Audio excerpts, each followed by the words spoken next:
Okay, the time being 7 p.m., Tom and Ruth Jackson seek a special permit pursuant to Section 5.4.2 and/or a variance pursuant to Section 4.1.1, Table 4-1 of the Code of the Town of Foxborough, Massachusetts, Chapter 275 zoning, to allow the demolition and reconstruction of a pre-existing non-conforming single-family residential structure on a non-conforming lot.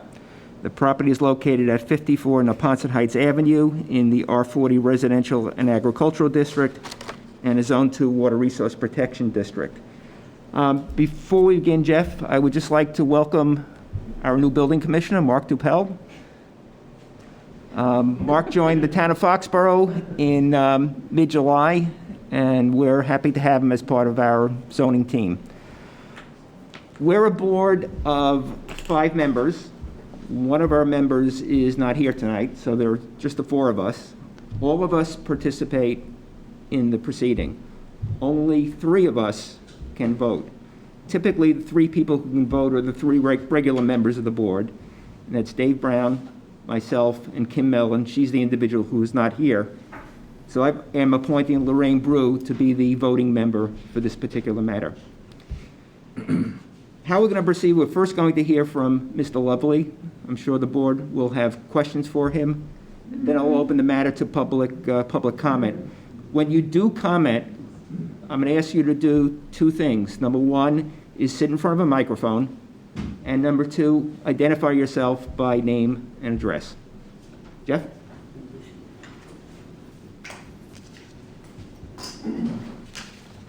Good evening. I'm Jeff Lovely. I'm representing Tom and Ruth Jackson, who are here tonight in their desire to build their retirement residence at 54 Poncett Heights Avenue in Foxborough. I'm sorry, I'm having a problem hearing you. If you could speak up a little bit more. How do we feel about? Diana, is the microphone on the podium on? I'm not sure. Mike's here. Yep, okay. Thank you. Testing. Can I remove this mask? It's not in the room. It's for the Yeah. for the people at home. Okay. About people in the room? If I'm allowed to He just has remove to my talk mask, okay. There. I'll try to project. Can you hear me now? Yes. Okay, can the board hear me? Yeah. Okay. So it's 54 Poncett Heights Avenue. Mr. and Mrs. Jackson have purchased this lot. The lot is a pre-existing non-conforming lot. It has about 41 feet of frontage and is about 8,000 square feet in area. It meets front setback, rear setback. It does not currently meet either side setback. 15 feet is required. It's, I think, 6+ feet on one side and 8 on the other. And they're looking to build a retirement residence. The height does conform and will conform. I believe the building height is approximately 25 feet above grade, where 35 feet is the maximum. I have submitted copies of the abutters plan to show the assessor's plan to show the location of the lot in town.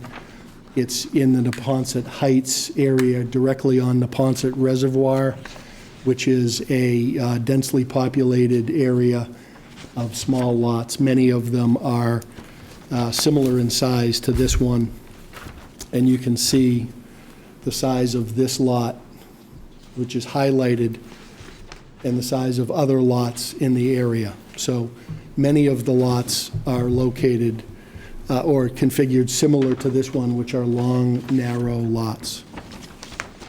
The intent of this petition is to raise the existing home and build a new home, which is going to be a Cape-style home with 2 bedrooms on the first floor. It's going to have sort of a loft on the second floor. It's going to have a dramatic wall of windows facing the lake. And then there's going to be a loft upstairs. And the upstairs would be configured for possible future expansion with another bedroom and a bathroom. It's a substantial increase in the square footage of the existing home. And we are also seeking to reduce the east side sideline by about 1.5 feet as it currently exists. That is to try to generate a house width of 27.5 feet so that their desired layout can work.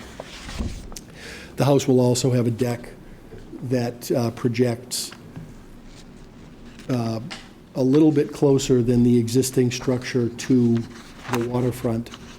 However, and we have our site designer, Peter Lavoie from Landmark Site Design, the impervious material or coverage of this lot, provided that we use pervious material for the driveway, will actually be very similar and maybe a little bit less than the existing structure.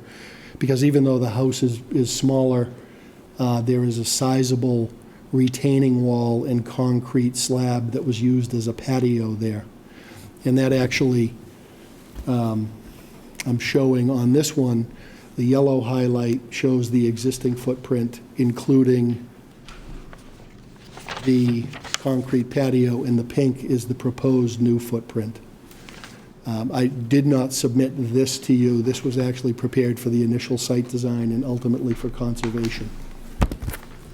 The pink shows the proposed house, and the yellow shows the existing, including the layout of the concrete slab patio. So the legal standard is whether this expansion is substantially more detrimental to the neighborhood than the existing structure. And we believe it's actually not only not detrimental at all, but a material improvement to the existing dilapidated structure. There are pictures in your packages of the existing structure, which is simply not habitable under modern standards. It's not even worth considering rehabbing it. It's moldy, old, small, poorly laid out, etc. So the neighborhood has undergone some upgrades. Some of the neighbors have built new houses, some have expanded their houses, many have changed, altered, and expanded the existing cottages. This was an old cottage colony back in the day. I think people would come down from Boston and other larger towns and enjoy the lake in smaller cottages. So the property, the value will be increased, the appearance will be increased. We're encroaching a little bit more on that sideline to get the necessary house width, but otherwise we're in compliance either with the existing west side non-conforming sideline and the other zoning requirements. The houses on either side of this house are two-story houses. This is really a cape 1.5-story house. So we don't believe the height is at all out of line with what exists in the neighborhood right now. As we prepared for this, we did receive comments from Conservation about a policy that they have regarding not placing the house any closer to the lake than the existing house was. And I'd say a couple of things on that. Clearly, if your board is inclined to grant the special permit, it would definitely have a condition, among others, that Conservation order of conditions would be required, as well as Board of Health and building permit. But in discussing this with Jane at Conservation, we talked about some of the improvements that would actually be made as a result of this. The driveway will be constructed of some type of impervious material. The roof downspouts will be captured into subsurface drainage, as is often done in new projects. There is really no work proposed within the 25-foot conservation no-touch zone, except for possibly laying down just some stepping stones or something to replace the existing pathway, and construction of a rain garden down closer to that water to kind of capture runoff and improve recharge and things like that. So Jane and I agreed that the Jacksons would work closely with Conservation to address any of their concerns as we go through the project. They require that footings for this particular deck, because it's a little bit closer to the water than the existing concrete patio, would need to be hand dug, which is not a problem. But the actual concrete part of the structure will be further away from the lake, although the house wall will be slightly closer. The Jacksons are very excited. They hope to make this their retirement home. They've lived in Foxborough for many years. They have been looking for a lot like this for many years. Other people, including me, were also looking at this lot before the Jacksons bought it. It's a beautiful spot, and they're nice folks. I think they'll be excellent neighbors, and will really improve the neighborhood down there. It's only a single-family house. It won't increase traffic. They'll be able to park inside a garage rather than on the street. And it's a relatively minor impact, and I would suggest a net overall improvement to the neighborhood. Jeff, where is the septic tank, or the septic system in the current house? Septic system in the current house? Current house, yeah, I can see where it is. Well, actually, I can see where it is on here, but you might want to explain both. Okay. If I know. The septic system, as proposed, would be very close to the Poncett Heights Ave and a substantial distance from the water, which I also discussed with Jane today. Peter, maybe you can help me with where the cesspool or septic is located on the existing. It's right, it's in the front of the existing structure. So the garage, the proposed garage is basically where the existing system is. Okay. So we're actually moving it farther away Correct. than the reservoir. And I believe that the soils in that area perk very well and are considered excellent drainage soils. So the roof drains and the septic system should work very well. Mm-hmm.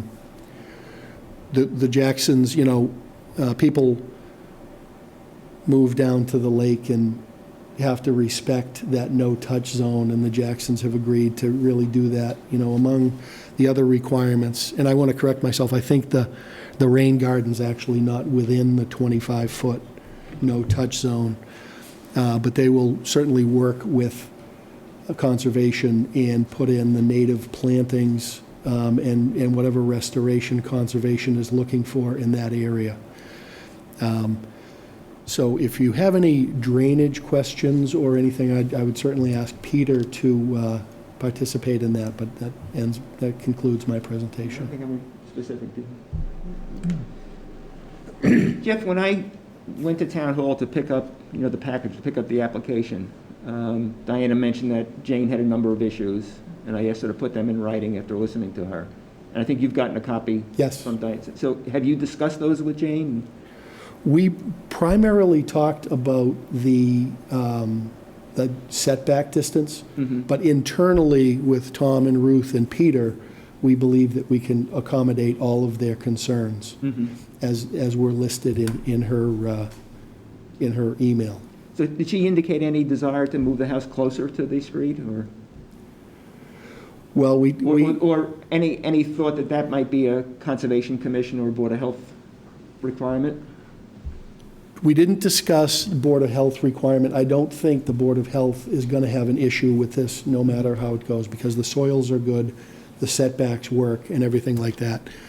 Conservation is definitely, when we go in for an order of conditions, Conservation is definitely going to request that we not put the house closer to the lake than the existing house. And to that, we will actually get into a discussion, and really Peter will assist with this, in terms of the environmental risk and reward and the drainage and impact on the lake, and whether putting this house where we would like to have it is going to improve or harm, the conservation concerns. And again, since there is a large concrete patio with an existing retaining wall, because you can see on the plan, obviously, as most lots near the lake, the topography falls off, not tremendously steeply, but it's sort of an interesting walk down to the water. So that concrete pad is held up by a retaining wall, whereas the deck would project a little bit beyond that, but it would be supported by footings, which are less impactful. So the deck would be open underneath then? Yes, You're not planning on putting a concrete pad there or anything of that nature? I believe it's like a Trex type deck. For the deck, Yes, the deck is Trex, underneath is probably stepping stones with the pebbles in between. okay. So that would be pervious material, stones and stepping stones beneath the deck. We understand that the neighbors to the right of this, Mr. and Mrs. Jones, have brought an attorney here tonight to oppose us, and I suppose we'll be hearing from Attorney Marinelli with their concerns. But we think the scope is reasonable, the house is an improvement, the environmental compliance is going to be much better, and it's a good, carefully thought-out project. And you haven't scheduled anything yet with Concom? No. In terms of proceeding through this, we would go to you, then Concom, and then I think Board of Health and Building Permit would presumably, kind of fall into place. Dave, any questions? No. Lorraine? Just want to understand, so Concom is suggesting that the front of the new home be moved back to meet the existing front? Well, no, let's call it, if we call the front Poncett Heights Ave, Okay. right, they want to maintain the same distance between the lake side of the structure and the bank of the lake as exists now.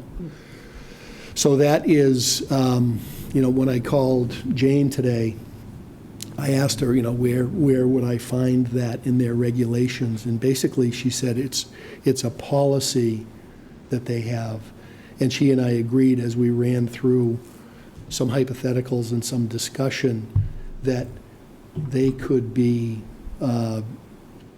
moved off of that policy depending on the actual wetland impact of the proposed design. I said, hypothetically, what if the lot was 1,000 feet deep and a pre-existing non-conforming house was built right on the road and you're 942 feet from the lake? Would you still have to impose that even if it had no environmental merit? She said, yeah, we'll work with you on that. We agreed that the Jacksons would be sensitive. Conservation will work with us. And if it, ultimately, if it changes due to conservation, the Jacksons would probably have to live with that. But what I am asking your board for, if you grant this special permit, is simply to make, in order of conditions, a condition to this permit before we can move forward, rather than impose that policy as a condition of your decision. The other question I had was, I looked at the site and looking at the dimensions here, when I was looking at the elevations, Okay? so the amount of space in between the home to the east and the new building, there's a diagram of an entry there. Yes. And so it looks like the number of feet that are identified in between the two properties, how do you take into account the steps that you would need some type of entryway into the home. Like how, is I that think viewed as steps- additional encroachment on that? I think steps are typically an exception to sideline, but I do understand that as a concern, and I personally don't really think the door really belongs there, other than the fact that most houses have a door. But we discussed that briefly, haven't really gotten to an end. But I think some projections into sidelines are allowed. That was a question I had, Barney. Mhm. Thank you. Thank you. Kurt, any questions? Not just yet, no. Okay. Mark, do you have any questions? No, at this time. Okay. So let me open this matter to public comments. I suppose out of courtesy, I'll let Attorney Marinelli start.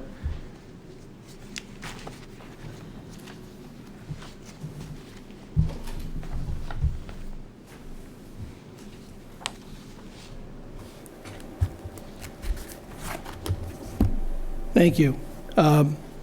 Peter Marinelli, Rentham, Massachusetts, here representing Horace and Roberta Jones, opposing the granting of the special permit. Under Section 5.4.2, it is our opinion that the alteration of the structure to the proposed structure is going to make a substantially more detrimental impact on the neighborhood. And that is the standard. Whether or not there's going to be a substantial and significant impact on the neighborhood more than the existing structure. And there's case law that I pointed out in my memorandum that support the proposition that undeniably these facts that we have based on the applicant's own drawings, their proposed plan, you are exacerbating and you are reducing some of the zoning regulations as far as side yard setback. You're reducing the open space in the front of the lot. You're putting a garage that's 24 by 24, where right now there's open space. You're reducing the side yard down to 7.24 feet, which is right now at 8.7 feet. The front yard, the approximately setback right now is 90 feet. And you're reducing that down to 60.5 feet. And I think it's important, and Attorney Lovely touched on this, that in that neighborhood, it has a rich history of being a spot for cottages, people who settled there. Like, some of the cottages are as old as the 1900s. There are 3 cottages of the 18 cottages that houses that got notified. Approximately 3 cottages are there from the 1900s. The majority of the homes, when they made alterations or modifications to their structure, they did so with minimal impact. And the majority of those homes were constructed between the 50s and the 70s, with the exception of 52 Neponset Ave, with the exception of 41 Neponset Ave. And those homes were built, I believe, in 2016 and 2011. I believe there are only 2 or 3 garages on that street. As I said, the people that live there are either retirees or working families. And it's a close-knit neighborhood. And you don't find it anywhere else in Foxborough where you have a rich neighborhood where you enjoy an afternoon breeze. You have beautiful sunsets. The sunsets are actually promoted on the Neponset Reservoir website. There's beautiful pictures of the sunset. And that's what Roberta and Horace Jones have come to enjoy in their retirement. They've lived there 42 years, and they've made significant improvements to their property. one of the cases talks about alteration of a building with a garage or a gable, or changing the roof line to a dormer, shed dormer, or, other small, insignificant alterations. And the town granted the special permit, abutters appealed, and they were denied. Contrast those cases where you have minimal impact with this case where you have a proposed structure. The applicant's own drawings support this. You have the existing structure, first floor, 744 square feet. The proposed structure is going to have 1,430 square feet. That's an increase of 192%. Or some would say 100%, 200%, you know what I'm saying, it's the same thing. It's almost double in size. How much If of you- that is garage? I'm sorry? How much of that is the garage? None of that is the garage. If you add the garage on, if you look at the dimensions here, if you add the garage, which is 576 feet, you come up with approximately, I believe it is 2,100 feet. I added in the rear deck, which is 240 square feet. So that totals 2,414 square feet. That's an increase of 272%. I would say that is significant and vastly different than the structure that's there. We don't have, what's interesting, the applicant has not shown up with a shadow survey. We all know sun sets in the west, rises in the east. The sun sets to the west of the Jacksons' property and sets to the west of the Joneses' property and also the neighbors at 52 and the other houses that are on the west side. It doesn't take a rocket science. You go to the Naval Observatory charts, you get the azimuth of the sun, you can do a shadow survey. I did a shadow survey just with Rhino 6, and I was using a height of 35 feet. Now, granted, tonight, find out that it might be only 23 or 24 feet. This is a moving target. We don't know the height. I looked at these plans. I couldn't make out the height. My client was told it could be 30 feet, off the record. I think there should be a shadow study if this goes forward. Let me ask you a question. I'm sorry? Why looking at the plans could you not determine the height? My hearing's bad, I'm sorry. Yeah, thanks. So, looking at the plan, you said you looked at the plans and you couldn't determine the height. The plan I had, the copy of the plan I had, I didn't come to town hall, but the copy of the plan I had did not show a height on the side. These are the copies that I got from my client. Mind you, I understand it's like 23, 24 feet. I mean, I have a dimensioned copy here showing the heights. I'm sorry? The copy I'm looking at shows the heights. It shows the height? Yeah, and presumably the drawing is to scale. Sure, and what is that height? Looks like it says 22, 5 1/4. Okay, 22 feet. That's interesting because the existing structure is only about 22 feet. Mm-hmm. I mean, So why did you use 35 feet for a shadow study? I didn't know the dimensions. I did a shadow study, we'll do another shadow study. I think there should be a shadow study with 22 feet. Because what's happening is, when you put that structure on that property and you encroach an extra 1.5 feet, and also you have a entranceway that's on the east side, that gives them no privacy at all. They should live in the city. I mean, you're talking a very minimal distance. This is substantially detrimental. My clients have lived there. They're retirees, like I said. And, you know, this is nothing more than taking a piece of property, tear down and it's called mansionization. There's a term for that. I mean, we don't know. We were told that it could be 30 feet high. I really want to know what the proposed structure is going to be. It shows also on there a proposal that it could be a dormer on the side. If that's a dormer, that clearly is going to take away and cast a shadow. But we don't know. The plan I have shows that it could be a dormer on the side, on the easterly side. So I would like to know exactly, I would like to have a firm plan as to what is proposed, because tonight we don't see that. I see, like I said, a plan that has a possible dormer, unless I'm mistaken, Jeff, shows a possible dormer that clearly is going to impact and create shadows. I don't see a dormer on this plan. Actually, wait, hold on, because I'm going to let Jeff But I respond wanna- to some of these. Let him finish first.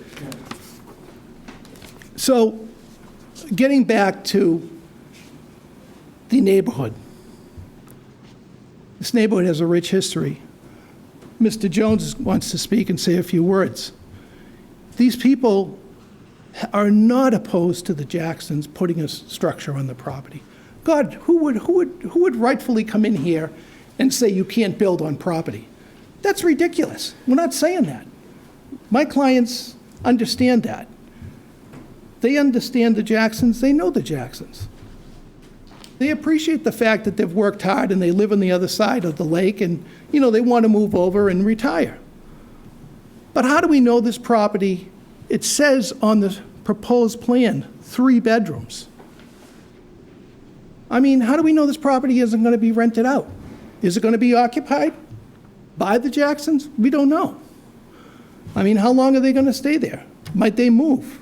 And then they rent it out. Maybe they'll rent it out. I mean, there are legitimate concerns here of privacy, of, you know, a delivery man coming down that sideway on the east side and total access to their basement area. It also is going to take away what light they have right now.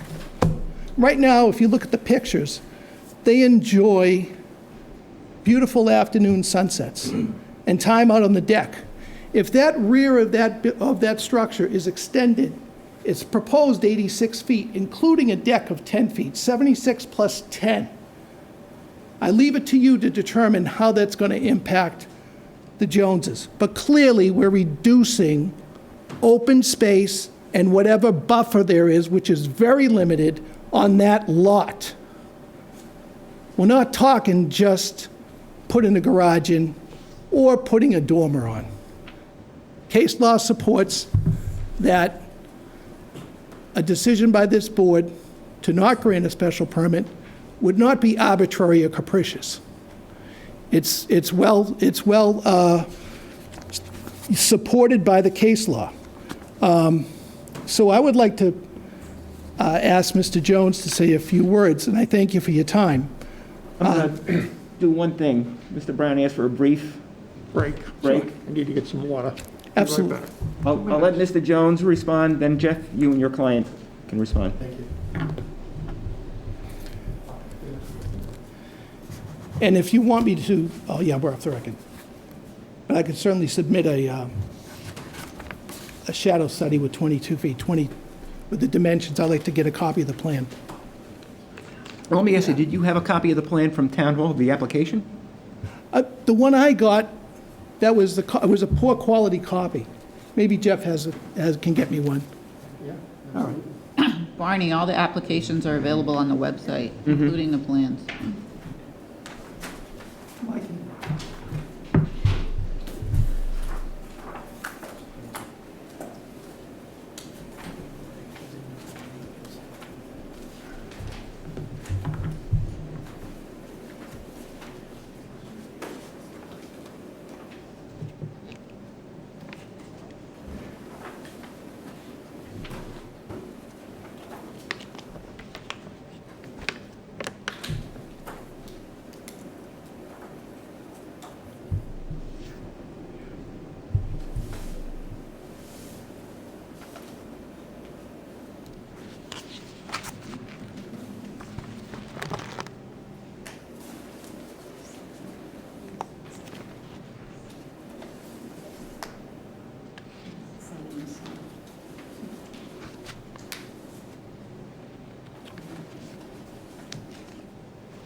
So can anybody zoom into this, or does it have to be an invite?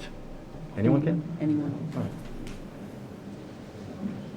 Is that from now on, basically? Until further notice. Yeah. Until COVID goes away. Until we have a vaccine. Yeah. I think Dave's deciding our next case.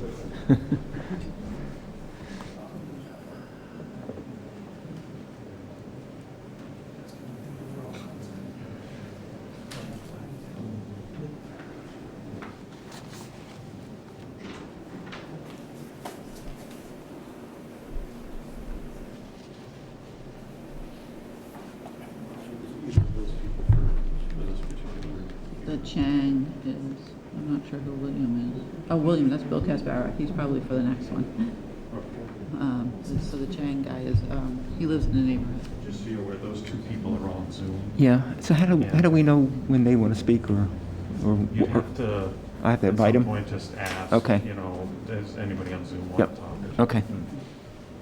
Yeah, there was something. The Chang lives in the neighborhood. The other one, I think, is Bill Casbarra. Yeah. Chang? Chang. Okay, Mr. Jones? One point of clarification. Mm-hmm. In looking at this plan, I just want to confirm that the overall height is 23 feet. And is that including the foundation? It looks like it is. But I understand the foundation has to come up 18 inches. I estimate it probably, to be fair, at 25 feet, because the shot you're getting along that side of the plan is 22 or 23 feet, but that is to the top of the floor height, because I think that was really for purposes of designing their interior space. Yeah, it's just finished floor height, yeah. I'd call it 25. But I mean, that could always change once they do the excavation and once they get in there and start pouring a foundation. I mean, my point is that you can't totally rely on this constant of 23 feet or even 25. It could be more than that.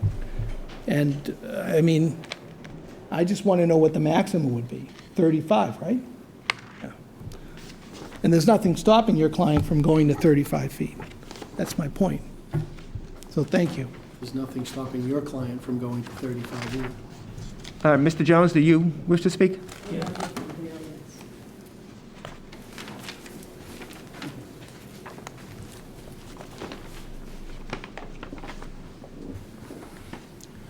Horace Jones, 56 Poncett Heights Ave. I just have a few comments, and, I too am retired, and I've lived in Foxborough since 1978 at that same house. We originally bought it. It was probably one step above a summer cottage, and we've remodeled it and made it pretty habitable.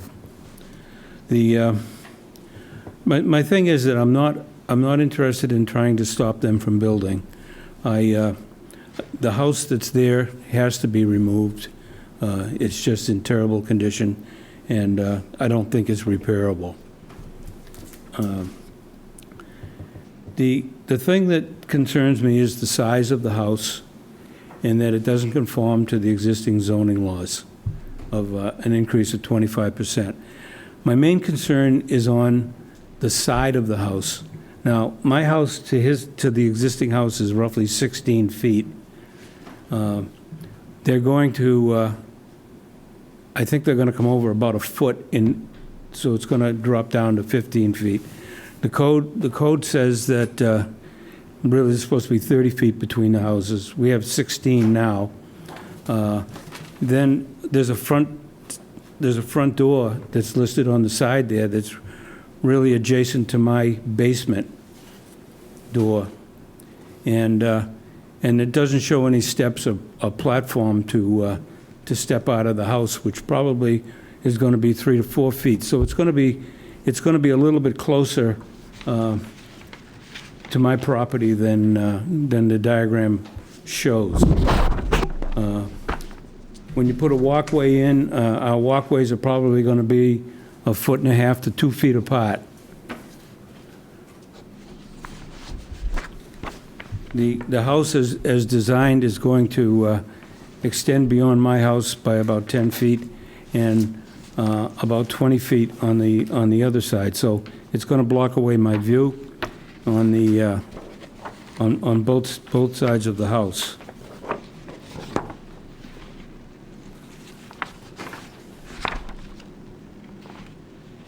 But my main concern is just sticking to the law, or to the zoning law. Do you have any questions? Do you have any questions, or? No, I don't, I mean, parts of this, you can't get to the zoning law anyhow because of the pre-existing setbacks. Right? I mean, how do you get the setbacks? Well, you have enough on the setback on both sides, on the front and back. 15 feet on each side. Yeah, but you can't, yeah, but I don't want it, it's 16 feet between the houses, not between the property line. So you can't, you're stuck with that, those setbacks on the sideline. Yeah, but they're looking now at adding another 2.5 feet of width to the house. I thought I heard 1.5 feet. How much are you adding, Jeff? I believe it's about a little bit, just a squidge over 1.5 feet. So, Well, somewhere it was written it was 2.5 feet. well, I'm just, that's what I thought I heard, and he's. Okay, confirmed it. I don't, I'm just saying. Okay. No, I understand. It's just that, And I understand that the front and the back have plenty of distance. I understand that. That's, I've been over there as well, getting ready for tonight, so it's pretty easy to see that. but my main concern, though, is the narrowness between the houses, and But it's really what exists there. Probably some of that goes back 100 years, maybe not, well, both our houses were built in 1900. yeah. Well, before there was any zoning. Yeah, and it was a family lot at the time. So, Everybody was, so everybody got along, or at least supposedly got along. All right, thank you. Okay, thank you. Jeff, do you want to respond to any of the, Yeah, if I may. Yeah. Briefly. You know, we can understand, you know, the concerns regarding change, but a couple of things that I'd like to point out. Now, I've given Attorney Marinelli the plans, and obviously I would have emailed him had he contacted me and requested them. I'd like to point out, in terms of the sunsets, if you look at the layout of the way it works, the Jones's house is here. Here is 54, which is the Jackson lot, and next to 54 is 56, which is substantially higher than either of them. So their view of the sunset looking west is over the roof of 54 and then over the roof of 56. So that sunset is already seriously impacted. The cases, I think Attorney Marinelli and I both have trouble finding a case that really defines what substantial detriment is. These cases really don't do it. It's really up to your board. And basically, I want to kind of reset the field. We acknowledge that we are increasing the floor area by 25%, more than 25%. And we acknowledge that we're pushing a sideline 1.5 feet. That's why we come to you and try to request a special permit. That's what our bylaw permits and allows based on your discretion. So it's not improper, you know, ab initio. It's just we process this and we think this project has merit. In terms of you know, sidelines, this is a very tight neighborhood. Mr. Jones' house is 8 feet off his property line, approximately, and his walkway is partially located on 54 in the Poncett Heights, our lot. So it's just one of those things about living in a congested space. If your board decides one way or the other, your board is entitled to deference. It's your call, is this substantial detriment or not? The statements about people selling their house or renting their house, It's not a that's, zoning issue. right, right. So thank you very much for your Jeff, let me ask you a attention. question. You didn't see this before tonight, Mr. Marinelli's package? Right, no, Okay. no. Okay. And I really don't know much about shadow studies. I'm sure a larger house would cast a larger shadow, but I'm just seeing it for the first time tonight. Well, we didn't see it till tonight as well, and I don't get excited about a half a pound of stuff being dropped in my lap at, 5 minutes to 7.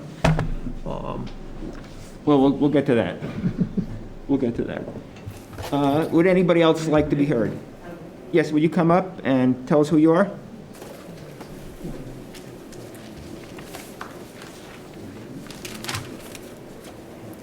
And where you live? Hi, good evening. My name's Susan Ferranti, and I live at 55 Poncett Heights Avenue across the street. I wouldn't begrudge anyone from building their retirement home. We are living in our retirement home right now. However, my dismay is the front garages. We presently, when we first moved in, it was such a cute little neighborhood. I brought some pictures. Of how sweet, and we had lake view. In 26 Even with the snow, huh? All right, well, that's all I had to find quickly. In 2016, When was this taken? the other, what can I say? It was fun. We get a lot of snow up in the Poncett Heights Ave. See this This one? house was built next door to the one that you're proposing. That's what we look out on. Next door, you're planning to put more garages. So we've already lost our lake view, and now we're just going to be looking at garages instead of the cute little aesthetic of the neighborhood that is. Whose house is this? That's the Chang's. That's 56. 56. 56, so, We were told when that was being built that that was a two-story home, and they used our raised ranch as a comparison of a two-story home, with our raised ranch with a 4-foot pitch. That is, it was built substantially larger, which also, I mean, I don't begrudge anyone what they do, but I really would like to look out and see some water. We've lived in the 55 Poncett Heights Ave for 21 years now, and it's a lovely neighborhood, so this is what it looks like today, and you can see how close the homes would be on that side of the neighborhood, especially when you're only putting less than 10 feet between the houses. And all I can say is, if I wanted to live 10 feet from my neighbor, I would have stayed in Quincy, but I didn't. And we're very fortunate. We have a large lot. Over on the other side of the streets, the lots are much larger. And I understand, but that's my biggest gripe, I don't know, for lack of a better word, is due to the fact that when I come out and look out and see a beautiful sunset and nothing but garage doors. So thank you for listening, and I appreciate your time. Anybody else?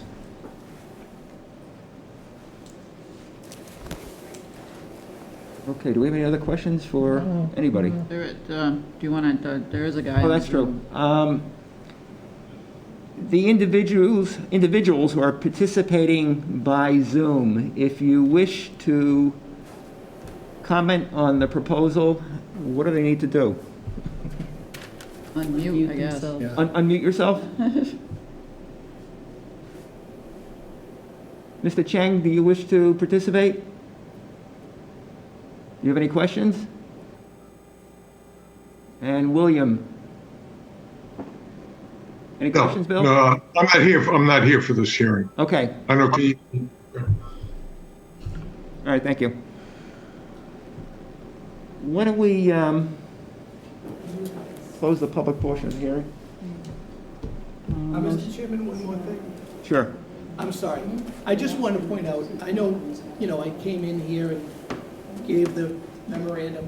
I was retained 4 days ago. So I just want everyone to understand that. And I think with all the information I had to gather, I did the best I could. Yeah, no, we understand. But Concern I have, again, is still, the applicant can go to 35 feet, and I think there's no shadow study. And in those cases, one of the essential components was a shadow study. So I'm concerned, my clients are concerned, I'm sure the neighbors are. It says 23 feet, but who's to say they can't go to 25, 28, 30 feet? We don't know. Thank you. We can certainly condition height. So, anyhow, I'd like to close the public portion of the hearing. Motion to close the public hearing? second, Okay, all in favor? Whether you were retained 4 days ago or 4 weeks ago or just tonight, I would like an opportunity to read through this, not just your memorandum. I also happen to be an attorney, so I'd like to look at these cases and see if there's anything else I could find. And I think we owe it to Jeff to also have an opportunity to review it, to respond in any way you feel that's appropriate. And I know Jeff. We get along pretty We've well. worked together, I know Jeff. Well, hopefully Jeff says the same thing about us. We get along well together. Sometimes he thinks otherwise, disagree with but, him. Absolutely. but I'd like to give you an opportunity, obviously, to look at it and respond. Thank you. That would be my position. Dave? yeah, no, I agree, but I think also, so we don't get kind of caught in a trap, I'm wondering if it would be better if you got what you need to be done with conservation. So we don't come in here and we end up approving this with our conditions, and then you go to Concon, We got to change and things. they gotta change that, and it becomes a ping pong ball back and forth. The package I'd like to see at the end is something that's already been signed off on by Conservation, Commission, stamped or whatever they do. So, my thought is to see, I guess we've done, is to continue this until If they we, come back Jeff, or if we something were like to, that. well, you've seen this before. If we were to approve this, we would want the house, we would specify the house be constructed as shown in the plan, that it'd be X number of feet from the Poncett Heights Ave and whatever, as far as the side yard. If for any reason the Conservation Commission, when you go to them, would say, no, it's got to be moved here, there, and otherwise, you're going to have to come back here anyhow. So I think Dave's point And is. depending on what they want, we could Yeah. be starting all over again. We could be way back. Right. So, if I may, Actually, let me have Lorraine. No, I agree with what you're saying, Dave. I think that would be helpful to know because, that's one of the questions I had is there less of an impact depending on the location? And if Environmentally? And if conservation determines it moves, then that may make a difference. And I don't want to deprive Kurt. Any thoughts? No, I think you're right on with, clearing with conservation first, so it doesn't go back and forth. I think that's a logical thing, especially in an environmentally sensitive area like this.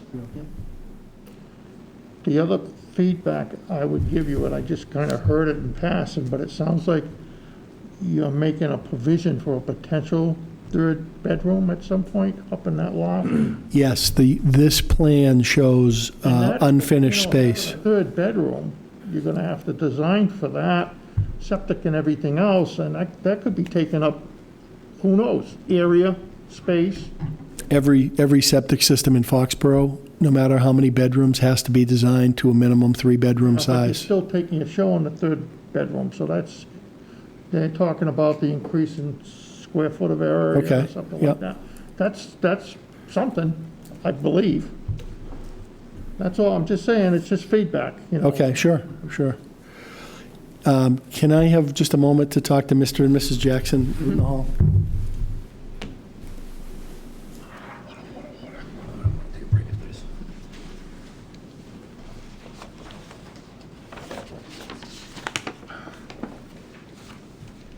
Tell my wife that I didn't think we'd sing through 3 of them tonight.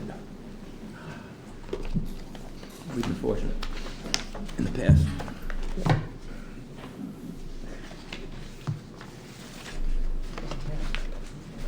Mr. Chang still on there? His mic's on, it says. Chang. I think I'm starting to see how to read it. You have the continuation form? Conservation doesn't meet again until September 21st, so if they get their application in by the beginning of September. Can I ask you a question? All the money we spent in this goddamn town hall and you can't turn the volume up? I think I'm probably the wrong guy to ask. I'm probably the wrong guy to ask, but I understand the concern. I didn't hear any of that. You didn't? I'm over here straining and everybody's talking through their mask. You can't turn the volume up? I don't think the microphones work as far as the room. They're not for the room, they're for the people. You'd be better watching it on TV. You the engineer on the subject? So having discussed this with the Jacksons, we'll go to conservation and then return to your board once we have that squared away. I would also like to clarify that I spoke to Mr. and Mrs. Jackson. There's no intent to build a dormer. But Barney, how do we do this procedurally? Can we leave this open? Yeah, I think what I'll do, Diana just mentioned that Concom's not meeting till the 21st of September.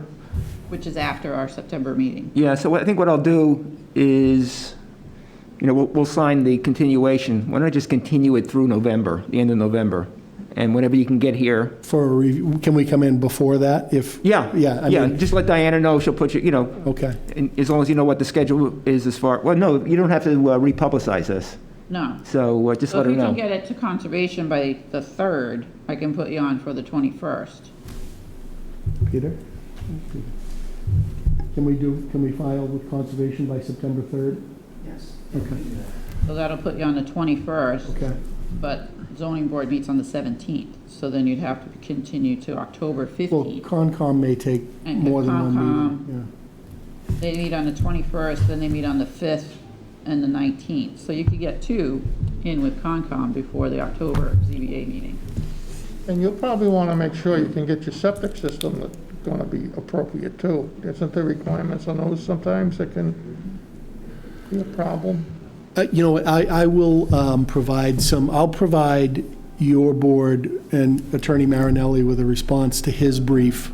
We'll continue this, and we'll sign whatever continuance document you need. I think, and I'll touch on that septic issue with Mr. Lavoie, who's the engineer. The thought really was to take this step by step in terms of the cost, as we go through. So there's a cost to designing that. I'll see if the Jacksons are inclined to incur that cost as well. But the feeling I have, having spoken to Peter and having talked to other people who've worked up there, is that the soils are good. I represent Heaton. He's got a big septic system up there. It works fine. He's a few doors down, so. But we'll certainly cooperate, get with conservation, get you more information about Board of Health. And I really think we can kind of clarify that that's not going to be a huge issue, but I'll discuss it with the Jacksons. So why don't I extend this to the 30th of November? And obviously, we have to extend it further. We'll extend it further. If we can come in before then, terrific. Okay? Okay?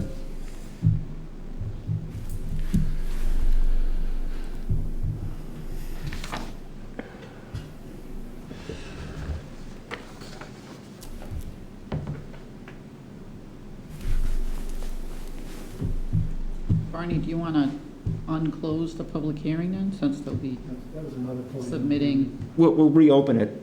Just, Yeah. if you would just make a note of it, and I'll do the same, okay? So we'll continue this until sometime. But you'll try to get on the agenda with the Concom in September then. Correct, yes. Okay, thank you very much. Thank you. Thank you, Board.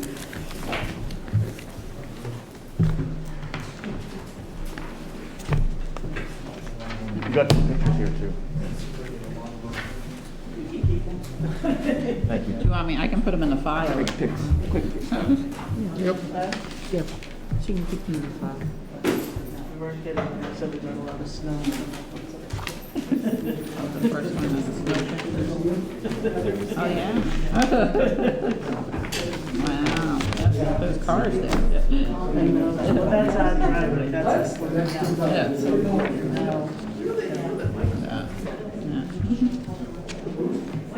okay, thank you.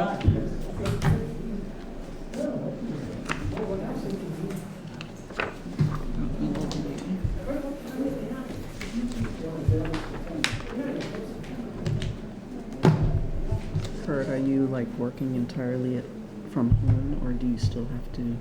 I was on site today in Watertown, so, yeah, I mean, if it's an empty building, which a lot of them are now, that's, great for us. Yeah. And a lot of clients are asking us to get into the spaces while they're empty, which is great. It's a unique opportunity, especially for like academic institutions. I mean, we're doing a place in Newton now called Pine Manor College. You ever heard of that? I have never heard of that, but is that the one that was bought by BC. Yeah. So it's a tiny little school. It used to be, I used to call it a finishing school. It was like an all-girls kind of finishing school. And then it's co-ed now, but a little college like that just can't compete with, they're getting gobbled up by these I big heard colleges. they're gonna turn it into their COVID facility. Is that right? Maybe, I don't know. Yes. The quarantine facility, maybe? Yep. It's a beautiful campus. It's really gorgeous, but yeah, they just can't compete with the budget of a BC or BU. The good thing though is if you go and get into Pine Manor, now you're gonna get a degree from BC. That's a good thing. That's a nice thing. Yeah. Saved a ton of money while you were doing it. Yeah.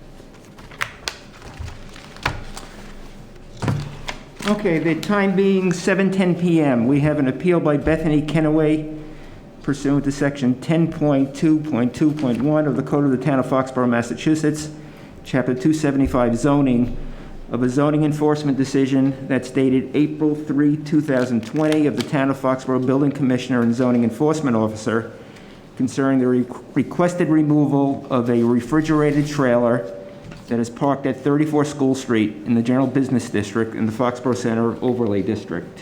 Ms. Kenaway? Should we get Bill up? We get him up. Bill? Just better. I imagine he's in. He's watching. Yeah, it says he's, no. Okay. He's still there. He's still there, yeah. Bill, do you want to unmute? Bear with me. Actually, why don't you sit down for a couple minutes? Okay? I have a letter that I wrote, that Okay. I'll also read. Okay. Thank you. You can, if you want, you can sit at the table, the microphones work there too.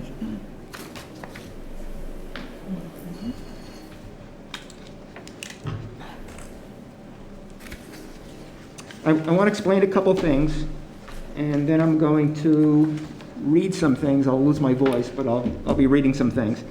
So first of all, we're a board of 5 members. One of our members is not here tonight. We have 3 regular members, 2 associate members. The regular members are the ones who usually vote on a matter. We all participate, but the regular members usually vote on a matter. Because one of the regular members is not here, I'm going to appoint one of the associate members, Mr. Yegian, to be the voting member on this matter, together with Mr. Brown and myself. Because only 3 of us vote, by law, our decisions have to be unanimous. Okay, so even if 2 people were to say, we agree with an applicant, and one was to disagree, that matter would not be approved. It has to be unanimous. Okay? Inasmuch as you're appealing Mr. Caspara's April 3rd letter, and inasmuch there are people here who perhaps have not seen that letter, I'm going to be forced to, to read it into the record. Before I do so, however, if you would, I just got a couple of sort of preliminary questions for you. Certainly. The property at 28 School Street Yes. must be owned by a real estate trust? No, I am a family trust. It's a family trust? Does it have a name or just? It is the Family Trust of Bernadine Hopkins. Okay.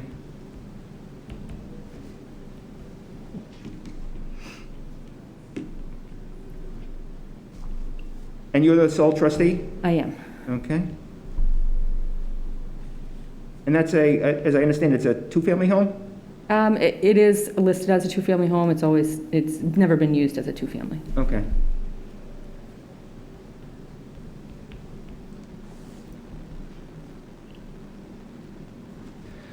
All right, let me read the April 3rd, 2020 letter from William J. Caspara, Building Commissioner and Zoning Enforcement Officer of the Town of Foxborough. And actually, after I read this, I have a few other items that I want to discuss with you, or just to give us context, and I'll give you copies of that material. And this is addressed to Bethany Kenaway, 8 Vinyl Avenue, Situate, Massachusetts, regarding a request for zoning enforcement, 34 School Street. Dear Ms. Kenaway, this letter is in response to your correspondence dated March 17, 2020, and received by this office on March 20, 2020, requesting a zoning enforcement action. Specifically, you requested the removal of the refrigerated trailer parked at 34 School Street, Foxborough, which directly abuts your property at 28 School Street. Your request to remove the trailer as you believe it is in violation of Foxborough zoning bylaw, table of use 3-1, L6, accessory uses, which states that the outdoor storage or overnight parking of buses, trucks, or other vehicles whose gross vehicle weight, as determined by the Mass Registry of Motor Vehicles, exceeds 10,000 pounds, is prohibited in the general business district. In regards to the aforementioned, I have performed a site inspection of the property at 34 School Street and reviewed town records and provide you with the following findings pertinent to this matter. The owner of the refrigerated trailer is Judy's Village Flowers, Inc., located at 34 School Street, Foxborough, Mass. The property is located in a general business zoning district and Foxborough Center overlay district. The trailer has a GVW of approximately 20,000 pounds and is required to be registered by the Mass Registry of Motor Vehicles and therefore meets the accessory use of L6 as defined. Inspection department records do not have a building permit for the trailer, and in parentheses he says not required. However, the owner of the trailer has provided this office with documentation, including bank checks showing the trailer was purchased on 8/17/10, meaning August 17th, 2010. The owner stated to me that the trailer was brought on site shortly after purchase. From August 10 until annual town meeting, December 4, 2017, zoning bylaw table of use 3-1 L6 allowed outdoor storage or overnight parking of buses, trucks, or vehicles by right in the general business zoning district. The zoning change on December 4, 2017 created a pre-existing non-conforming use of the overnight keeping of a trailer under the provisions of 3-1 L6 in the general business zoning district. It also needs to be pointed out that at the time the trailer was brought on site at 34 School Street, the zoning bylaw allowed accessory uses that did not exceed 15% of the gross area of the principal building by right in the general business zoning district, as provided for in zoning bylaw 3-1 L9. Judy's Village Flower, Inc. uses the trailer for refrigeration of product and therefore is considered accessory to the mercantile flower store. Assessor records list the store at 10,608 square feet, with the trailer having a capacity of approximately 400 square feet, which is well under 15%. At the annual town meeting on May 4, 2014, the Foxborough Center Overlay District was adopted, which required a special permit for accessory uses under the provisions of L9. The zoning change created a pre-existing non-conforming use for the refrigerated trailer as an accessory use. Therefore, based on the finding described above, I will not take any zoning enforcement action to remove the refrigerated trailer from the property located at 34 School Street, Foxborough, at this time, as the trailer is considered to be a pre-existing, non-conforming use and is protected under the Foxborough zoning bylaws, section 5.1. Accordingly, this decision is subject to the appeal provisions of Foxborough zoning bylaws, section 10.2. If aggrieved, you may be appealed the decision within 30 days of its rendering to the Foxborough Zoning Board of Appeals. Sincerely, William J. Caspara, Interim Building Commissioner and Zoning Enforcement Officer. What I want to do at this point is provide you with these items, and I'll explain exactly what they are. Excuse me.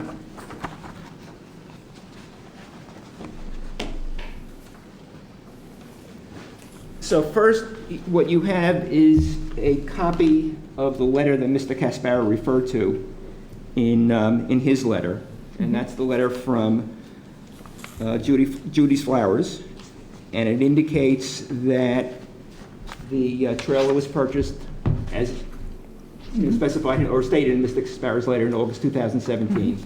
You have a copy of the check that was provided in payment of the trailer, and a letter to the Duffys, to the Judy's Flowers, indicating that the lien that was on that vehicle had been released. The next items are copies of pages from the Foxborough zoning bylaw. There are 3 pages there.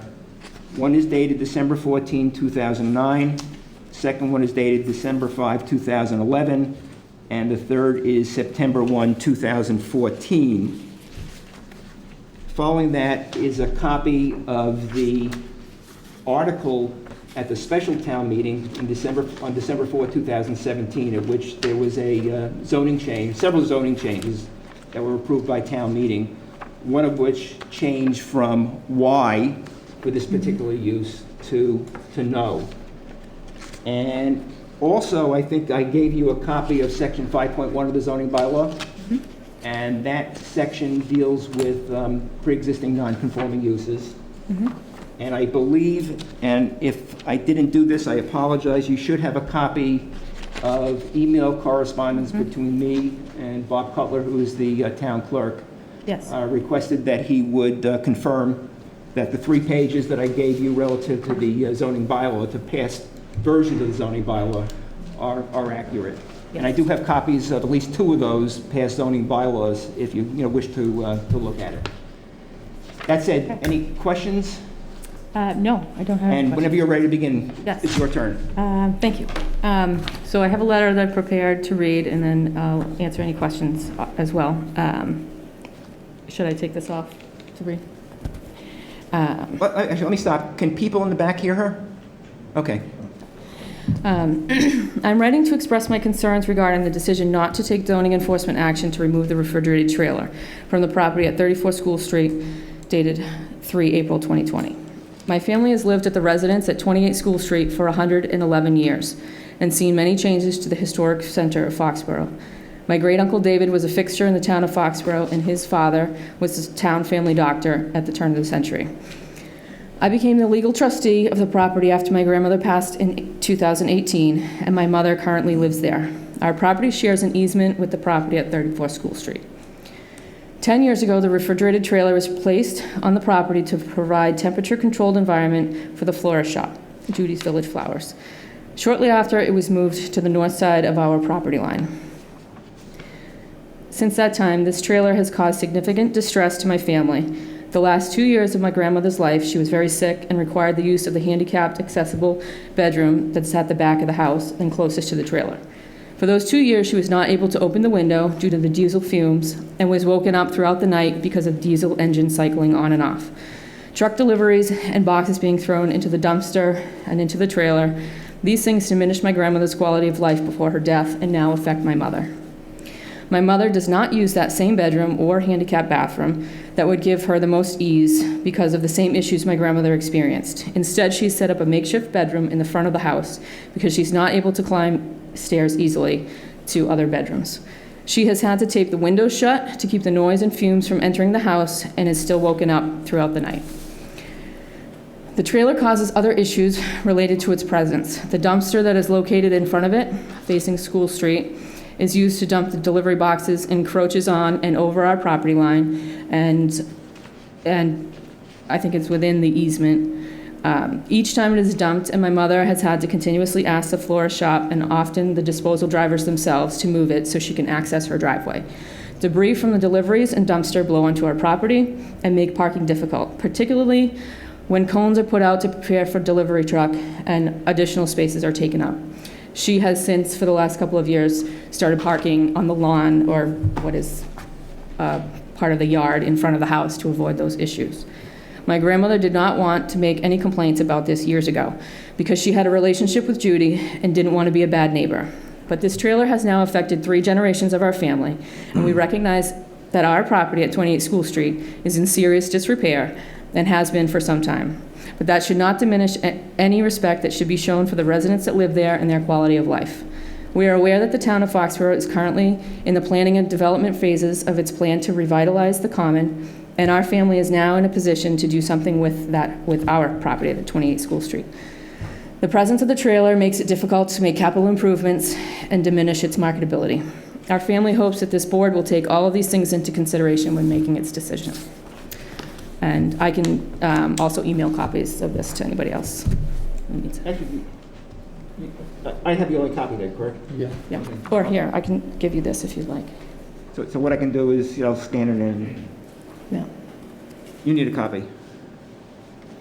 Here. Diana needs a copy. Yeah, why don't you give it to Diana? If you give it to me, I can She'll scan get it it and send for it us. to them. Do you want to add anything, or? No, not necessarily. The trailer, it's been there for a long time. As I said, it's been sort of distressing to our family, and we had never brought it up. My grandmother didn't want to bring it up in the past, and my mother didn't want to deal with the issue either. But we are looking to do something with our property and clean it up, and the trailer also being there detracts from whatever we would be able to do. Are you thinking of selling the property, or? Yeah, possibly. We've got to see what it's worth.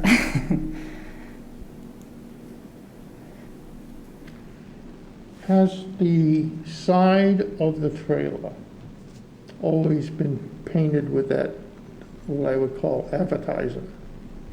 As far as I can remember, it's faded now, but yeah, it had pretty much always been that way, at least since they had put it in that position. I know originally when it was there, it was down below in the back, and I can't recall what was on it at the time. You're not obviously refuting the fact that the trail has been there since sometime in August of 2010? I don't refute that it's been there that long. My position is that it has been an issue for our family for that long. Okay. And, it encroaches on our property line.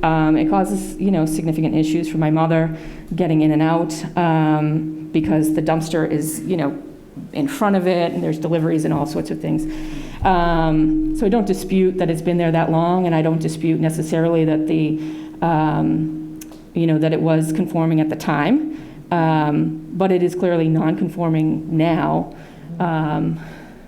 So I'm just asking you to consider, the abutter's position.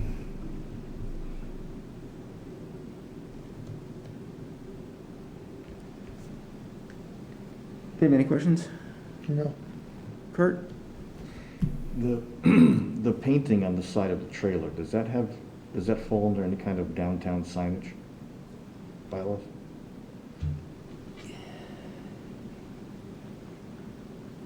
Yes, but I haven't studied the issue, so I can't say whether it's permissible, impermissible, or what. I don't know, Lorraine, you're also on the sign committee. I don't know if you've studied it or thought about it. Well, I saw the trailer, and,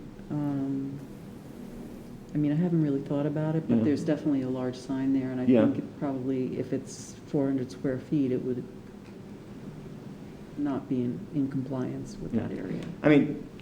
Probably the simple answer to your question is all signs are subject to authorization. Some are just subject to Mr. DePel's authorization. Some require a special sign permit and come to, to us. Signs that are above a certain size, a permissible sign would come to us. Billboards come to us. But I haven't, let me put it this way. Maybe a month ago, when I drove past the property to take a look at the trailer, I really didn't focus on the sign. 2 days ago, when I drove past it, I focused on the sign. But I haven't focused on whether it is or is not permissible. We'd have to do some more, research about that. So you hear my thought, I believe it's a billboard. From what I can get out of the bylaw. It certainly needs to be researched more. But if it's a bylaw, if it's a billboard, it does not have a permit. If it's a billboard, it's not supposed to be downtown. It's not supposed to be downtown, and it's, so the question is that a billboard? So. Got a new paint job on it, by the way. Yeah. Looks new. Yeah. If that was to be changed, if they were to take that off with the trailer, the presence of the trailer still. We don't know. Why don't we hold that until we close off the public portion? Sure. Talk about that, okay? Anybody wish to be, yes? Hi. I'm just going to sit here. This mic works. Yeah. Can you identify yourself? Yes. My name is Linda Shea. I live at... Let me stop you right there. You sent a letter. I did. I have the letter. Okay. I'm prepared to read it. Oh, I was going to read it. I love you. Okay. Thank you. Let her read it. You're welcome. I've been dealing with this trailer since it arrived on site. And the interesting thing about Mr. Gaspara, he never mentioned how it initially was temporary. I never heard any of that tonight, and it definitely came as a temporary use because they didn't own the building and they didn't want to renovate the space. But I'll read my letter. We are writing in support of an appeal filed by Bethany Kenaway, dated April 3rd, 2020, of the Building Commissioner and Zoning Enforcement Officer concerning the requested removal of a refrigerated semi-trailer parked at 34 School Street in the General Business District and the Foxborough Center Overlay District. We are direct abutters to 34 School Street residing at 20 Market Street and have been impacted by this refrigerated semi-trailer since the spring of 2010. We have the following comments. This refrigerated semi-trailer arrived at Judy's Village Flowers, 34 School Street in the spring of 2010. It was initially placed in the parking lot on Market Street with the diesel engine facing the homes at 20 and 22 Market Street. The diesel engine cycles on and off 24/7 in order to hold the specified temperature for flowers. Diesel fuel is delivered to the site on a regular basis. We complained to the building commissioner regarding the noise, deliveries, and exhaust from the engine. After speaking to the Duffys, the owners of Judy's Village Flowers, the building commissioner determines that the refrigerated semi-trailer is allowed because it is temporary. The Duffys state that the refrigerated semi-trailer is temporary because their walk-in refrigerator is too small, but because they don't own the building, they don't want to renovate the space. We appealed the building commissioner's decision but did not go forward because the building commissioner assured us that the trailer was temporary. While parked across the street from our home, the diesel engine wakes us up at night and refrigerated trailer truck deliveries begin at all hours of the day and night, which continues to this day.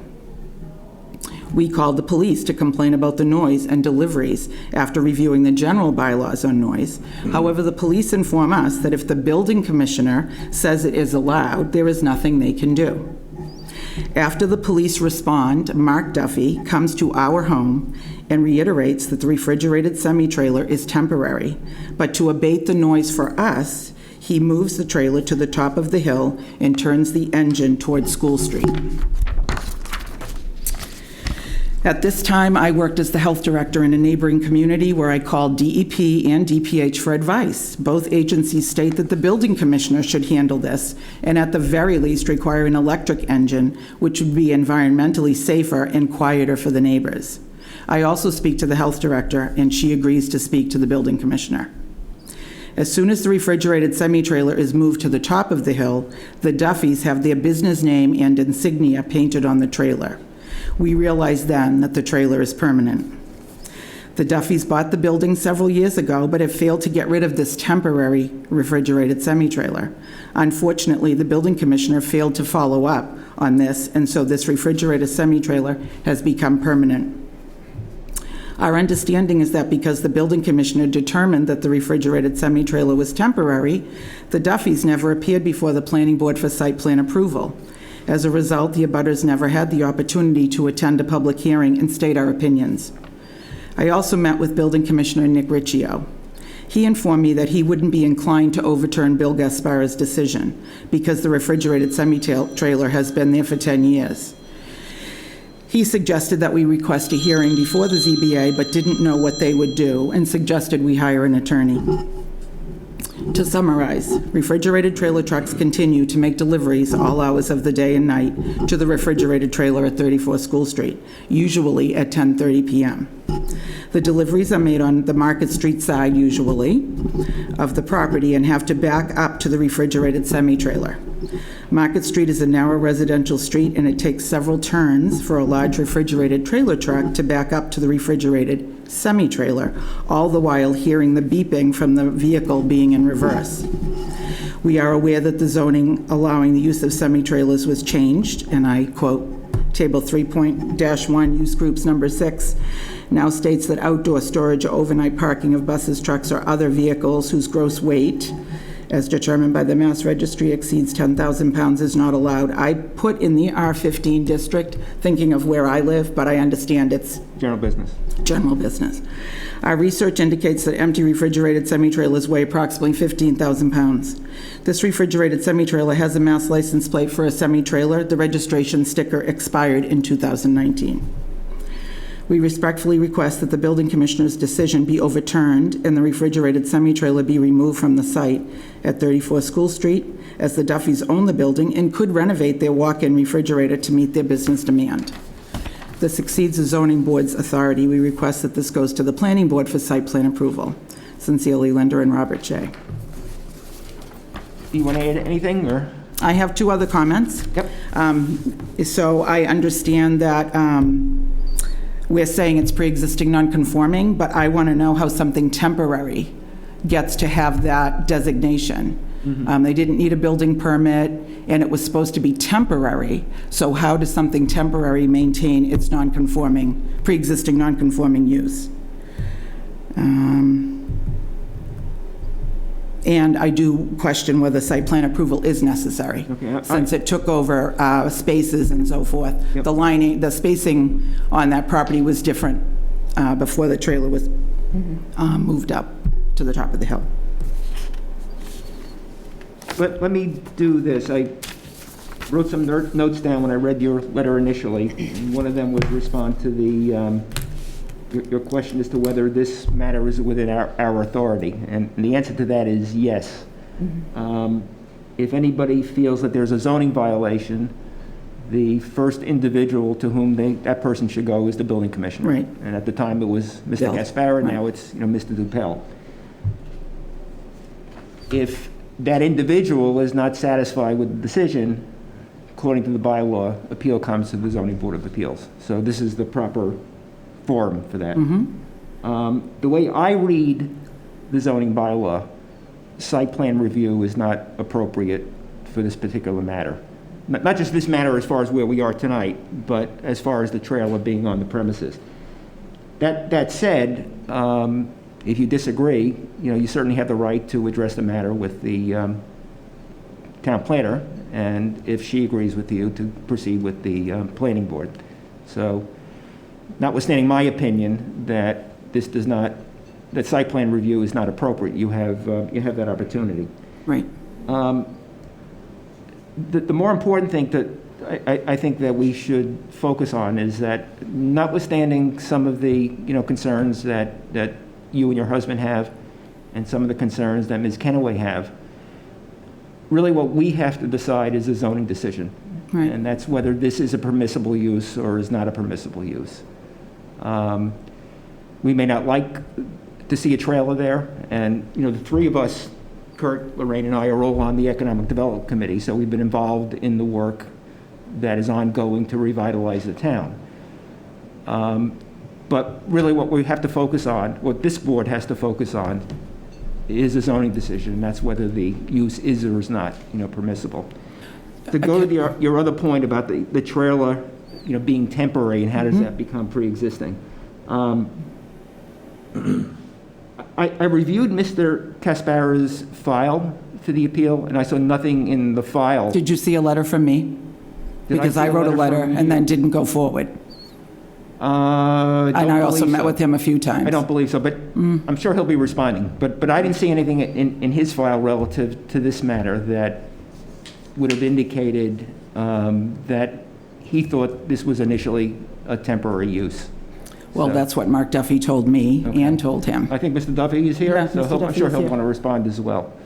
But wait, so I can't respond to anything relative to the temporariness, of the matter, or the allegation that it's temporary. Okay. Any other comments, responses? Not on that. Okay. Any other questions or any other? Not right now. Okay, thank you. Anybody else wish to be heard? I'm going to start with the people in the room, and then we'll go to those who have zoomed in. Mr. Duffy, do you wish to be heard?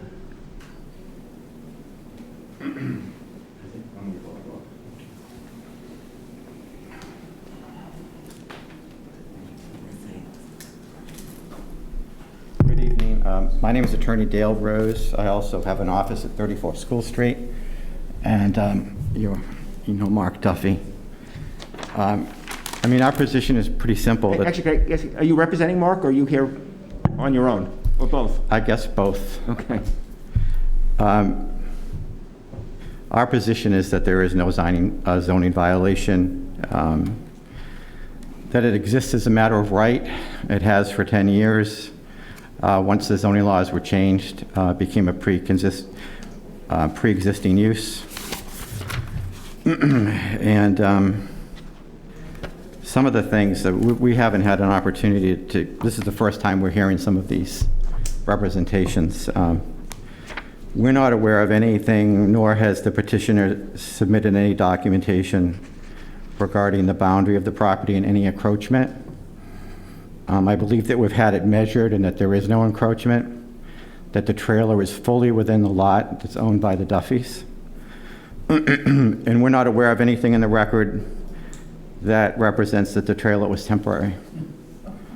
So it's our position that the building inspector's decision was correctly decided under the zoning bylaws, and that that decision should be upheld by this board.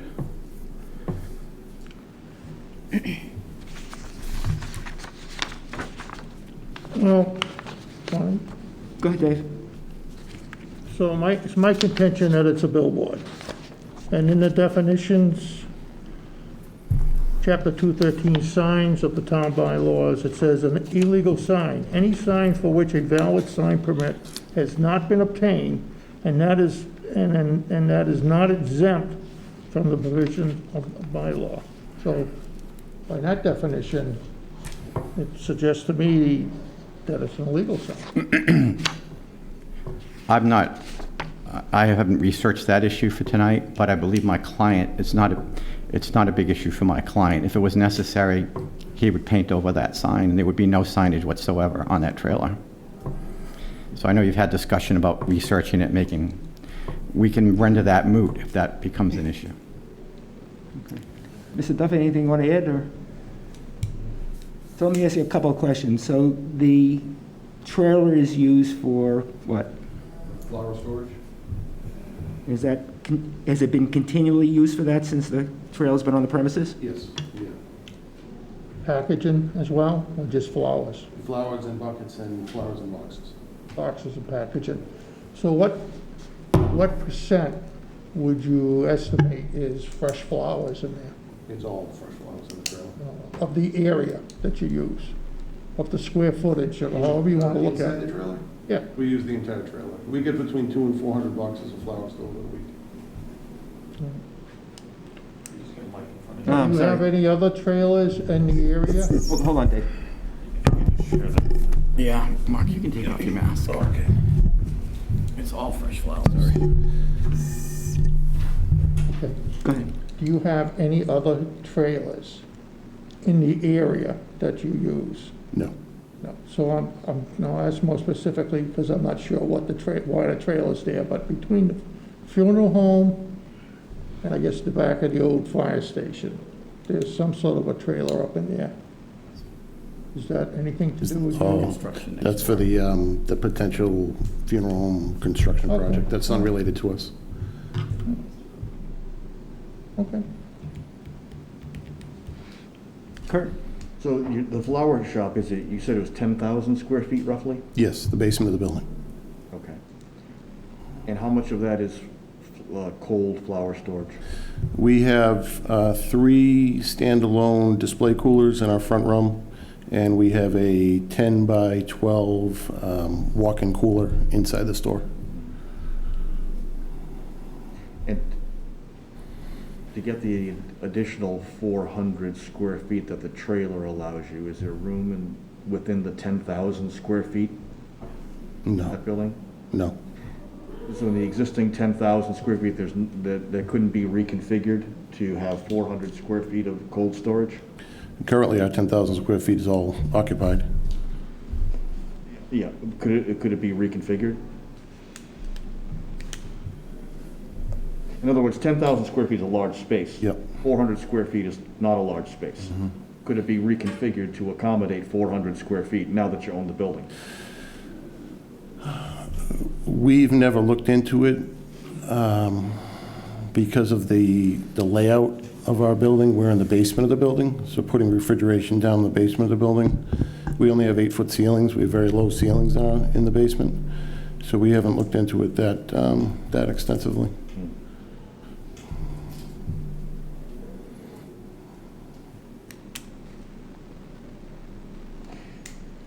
Just seems like there has to be a better way. I mean, that's what I'm saying. If it's like, if it's 10,000 square feet and, you're using 400 square feet from a trailer, you own the property, it seems logical that 400 square feet can be accommodated within 10,000 square feet for additional flower storage. Our other issue is the delivery of the property, of the product. Whereas now we don't have a loading dock to unload the product and keep it in refrigerated space. Because we're underground essentially, so the delivering of the product would be not doable. You're saying a trailer, a semi-trailer can't back up to your dock there? Like what kind of truck Like a delivers the delivery? flowers? What size? A 53-foot tractor trailer. Okay. And our trailer is 48 feet. So right now, when we get a delivery, they back up door to door, and we load the flowers into our trailer whenever we get a delivery. Right. So 400 square feet is roughly this wide down to that wall to wall. That's roughly the size of 400 square feet.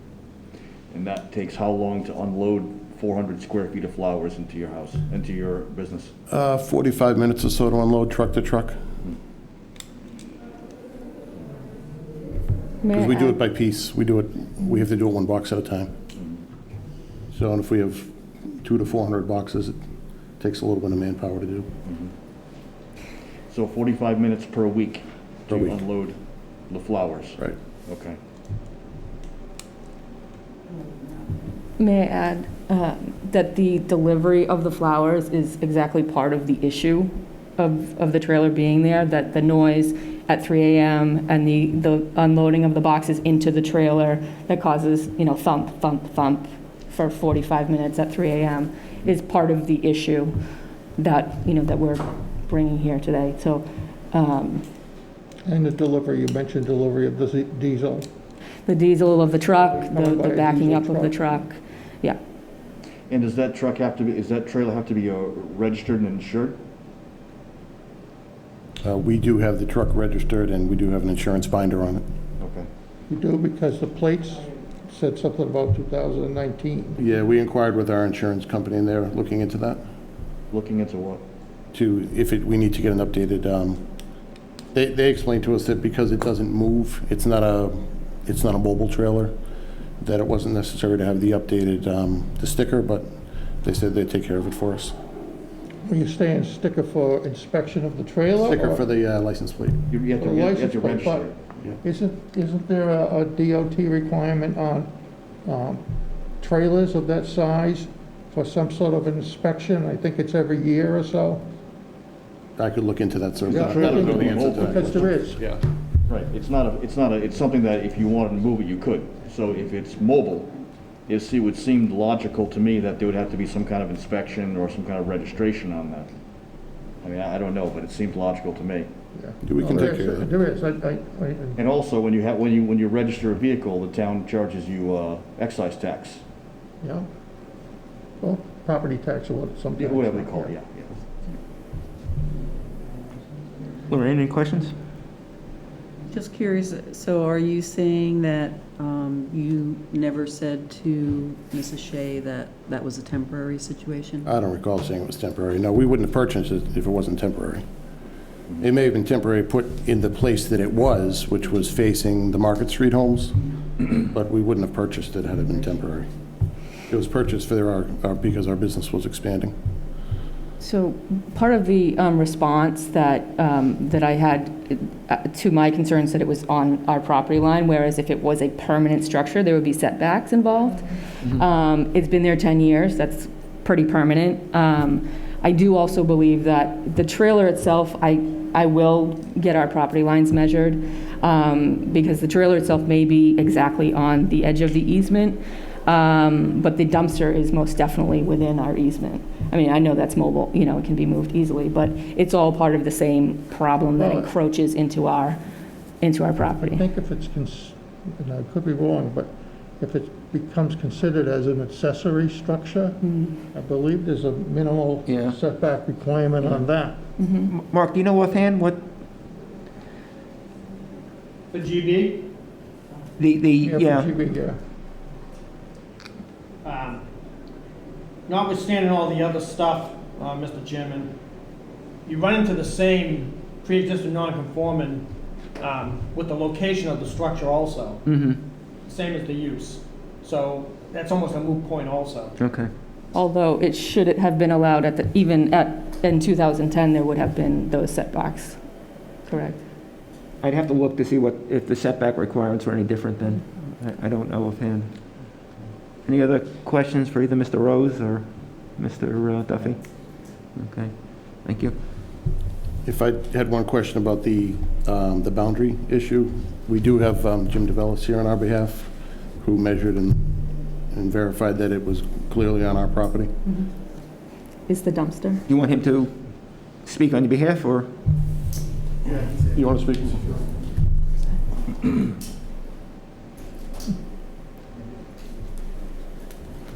Thank you. You're not here for the Orpheum then, right? Not today. I may be back. Thank you, Mr. Chairman and members of the board. For the record, Jim DeVellis, and I am a professional civil engineer, and Mr. Duffy had asked me to review the record plans of the properties in the area. So I looked at 2 or 3 plot plans and town assessor plans. And I think one of the plans was from the survey that was done for the fire station project. And then I used the boundary markers that were on those plans, and I measured to the corner of the trailer. So if you can imagine the property line going this way, the trailer goes off a little bit this way with the common up here and Market Street down here. So the closest point to the property line from the corner of the trailer is 9 feet. And in the back of the trailer, where the opening of the trailer is like about 15 feet to the property line. So it's well within the limits of the property line. Can I ask you, did you measure where it sits within the easement? I did not look at the easement plan, but just at where the property lines are. Well, that's probably important too, right, Jim? If there's an easement there, that starts to define really where. Oh, yeah, let me rephrase that. I didn't measure to the easement. The easement goes up to where the house is and before the dumpster. The trailer is past that. It's certainly outside of the easement area. I just don't know how close it is to that.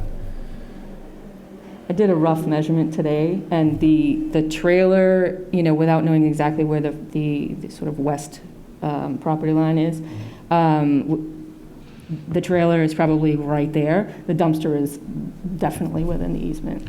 Yeah, I didn't measure the dumpster. I've just looked only at the trailer. Questions? I need another break when the time goes right. Yeah. All right, thank- Mr. Caspara, do you wish to be heard?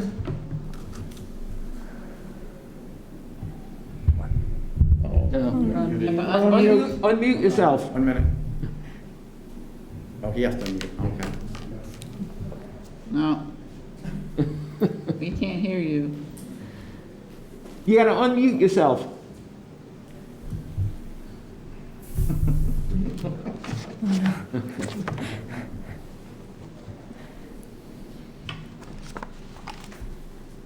Can't hear you.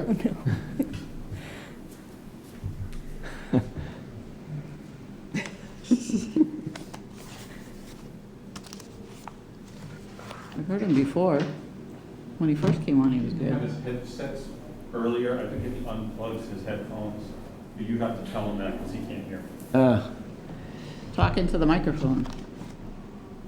Barney, Oh, talking, Bill, take the headset out, unplug your it. earplugs. We can't hear you. You're out. There we go. How about now? All right, now you gotta wait for Dave to get back. All right, hold on.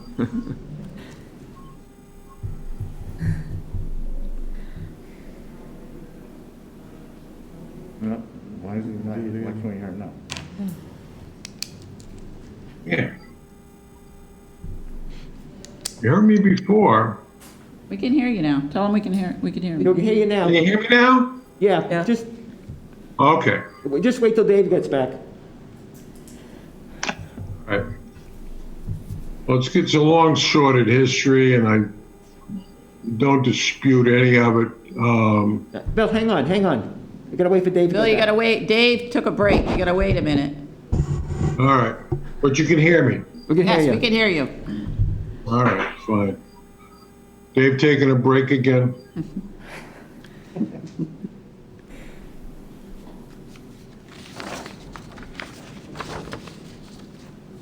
This is what happens, Bill, when you get to be our age. Yeah.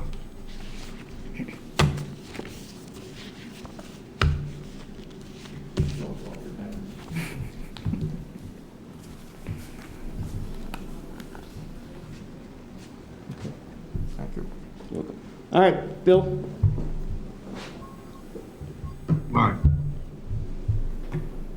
All right, well, I think the matter in front of the board is pretty straightforward. It's either to uphold or overturn the zoning enforcement decision. It's either the trailer has to be removed or it can stay because it's a pre-existing non-conforming use. I do appreciate some of the concerns, the setback and the billboard, but that's not what's in front of the board right now. It's whether it's pre-existing and can stay or be removed. There's a long, sordid history over the 10 years. I don't dispute some of the comments, although I don't know quite the accuracy of some of them, but what's in front of the board is quite simple. Does it have a pre-existing protected status or should it be removed? And I think that's what the board has to deal with it. So that's pretty much all I have to say. Okay, thank you. Anybody else? Ms. Kenway? No, thank you so much. Okay. When we, Oh, yeah, oh, sorry.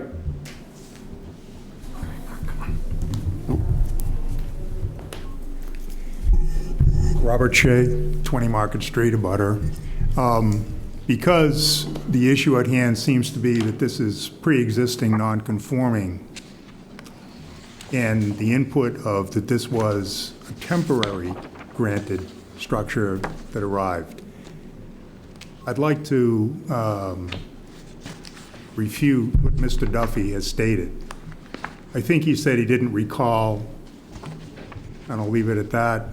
But Mr. Duffy came over, stood in our kitchen, brought flowers to make amends for the noise, and came up with the solution to move it where it presently is situated. What's important about that conversation, and I remember it very, very clearly, because it caused us not to take further action, was the statement by Mr. Duffy, because we don't own this building and we're not going to invest in a walk-in cooler, we need this as a temporary solution. They're building at the time he explained that we're building our business out. We were very happy that it was a successful business across from us. It's a clean business.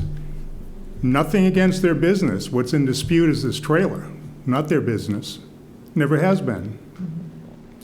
So I just did not want it to go unsaid that this was a clear conversation between Mr. Duffy at the time and my wife and I in our kitchen in 2010, when that trailer was right across from us. And this was a day or two after we had called the police for noise disturbance in the evening. Our bedroom is in the front of the house. We had a diesel engine running. I'm well acquainted with tractor trailers.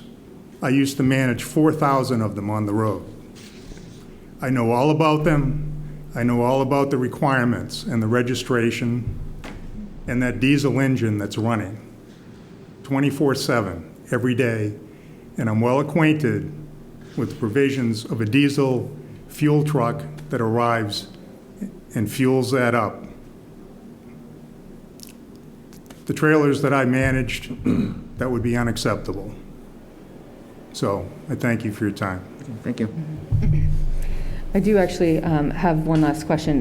This may have already been worked through. You know, I don't have the long history with this issue, but the noise and the fumes. I mean, that's not within the scope of this board, I understand, but are those things that fall under, you know, Board of Health or anything else? Let me phrase it this way. If initially, for whatever reason, the storage of a trailer on the premises required a special permit, whether it was from our board or from the planning board, I'm sure the conditions would have been imposed relative to hours of use, to noise, things of that nature. And violation of those conditions, if it was us, would have been a zoning enforcement matter. No permit was issued. This was not a matter that came before us. It was not a matter that came before the planning board. Right. So I would think that any concerns, any issues would be concerns and issues to be brought to Mr. DuPel and the Board of Health. If there's a concern about pollution from diesel fumes and things of that nature, would it be under your jurisdiction or Board of Health too?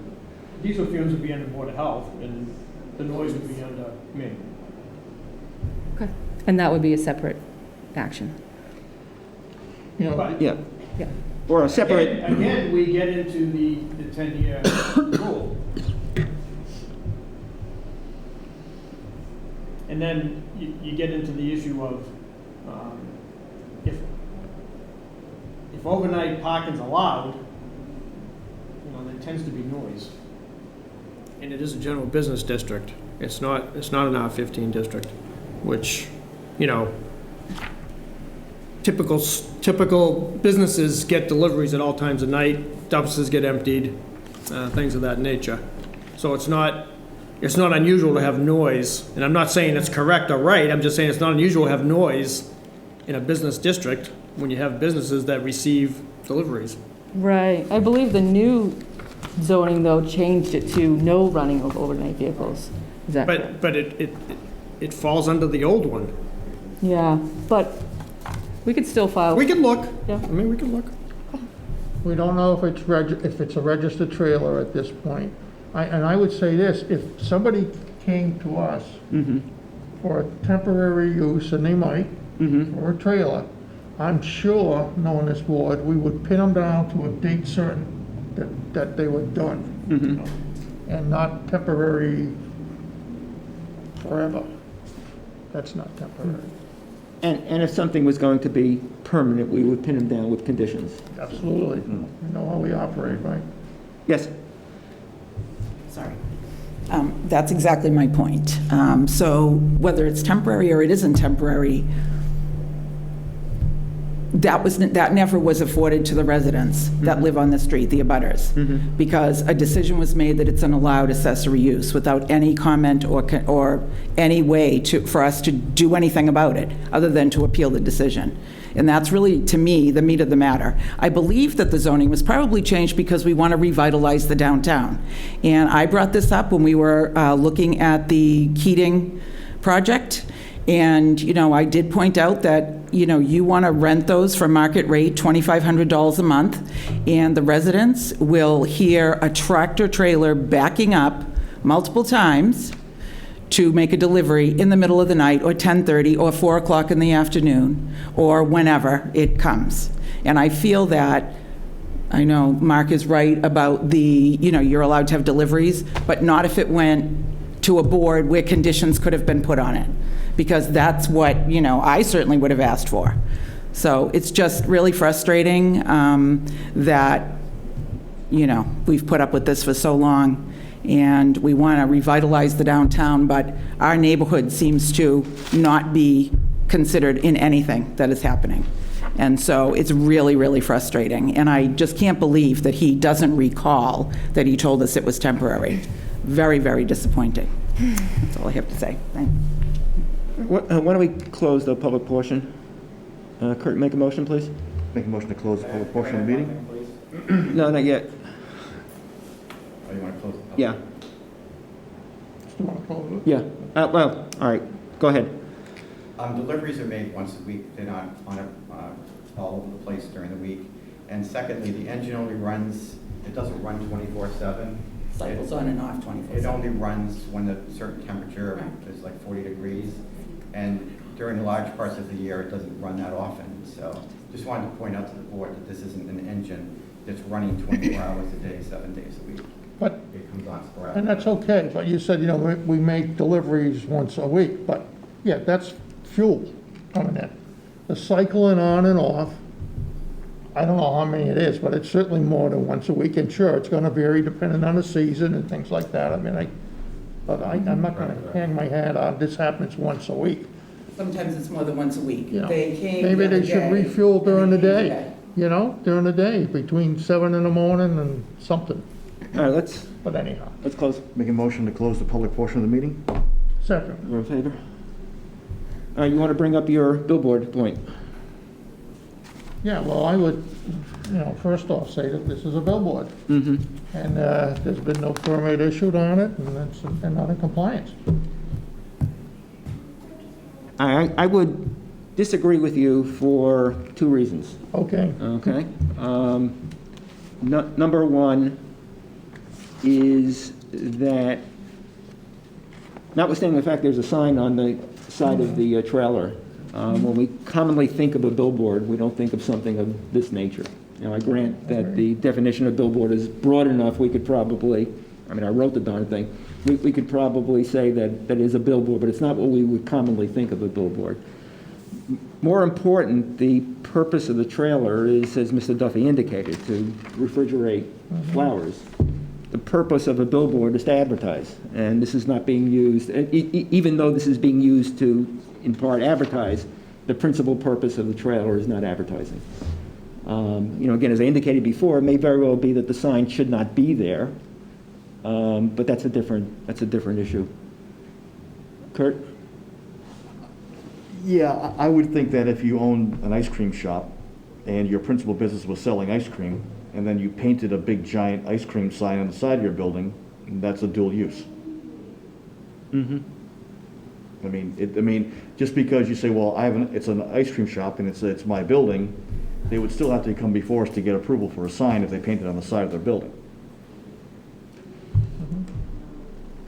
If we were to make a decision that that's an impermissible sign, it doesn't take the trailer away, though. Okay. Well, yeah, sure, absolutely, yeah. Lorraine? No, I agree. You know, they're 2 separate issues, but I do view it as a sign that obviously would exceed the typical signs that you see in that area, and that is their property that they're using for their business, so, you know, I just think that should be removed, considered for removal. The sign itself? Yes. Yeah, okay. Any other thoughts on that, or how do you want to handle that? No, the only thing I was gonna add, you know, it's, if you don't wanna call it a billboard, then you call it a building. So now you got a big wall sign on a building, which I'm sure is beyond, you know, there's a percentage allowed or something on that. Yeah. It's gonna blow right through that. So either way.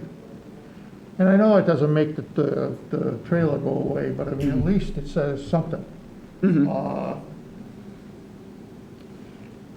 Well, is it a trailer or a building? Because if the trailer should be registered and insured and inspected. Well, that's the other thing, yeah, I mean, it doesn't sound like this trailer is registered.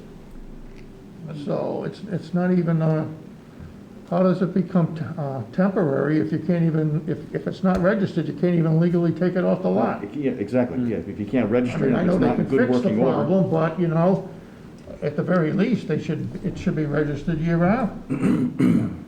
Yeah, I mean, that's obviously an issue that has to be Yeah, addressed. that's another issue. I think a lot of this is a little bit shoddy. I just think that what Ms. Kenaway has done was first of all, request a zoning enforcement.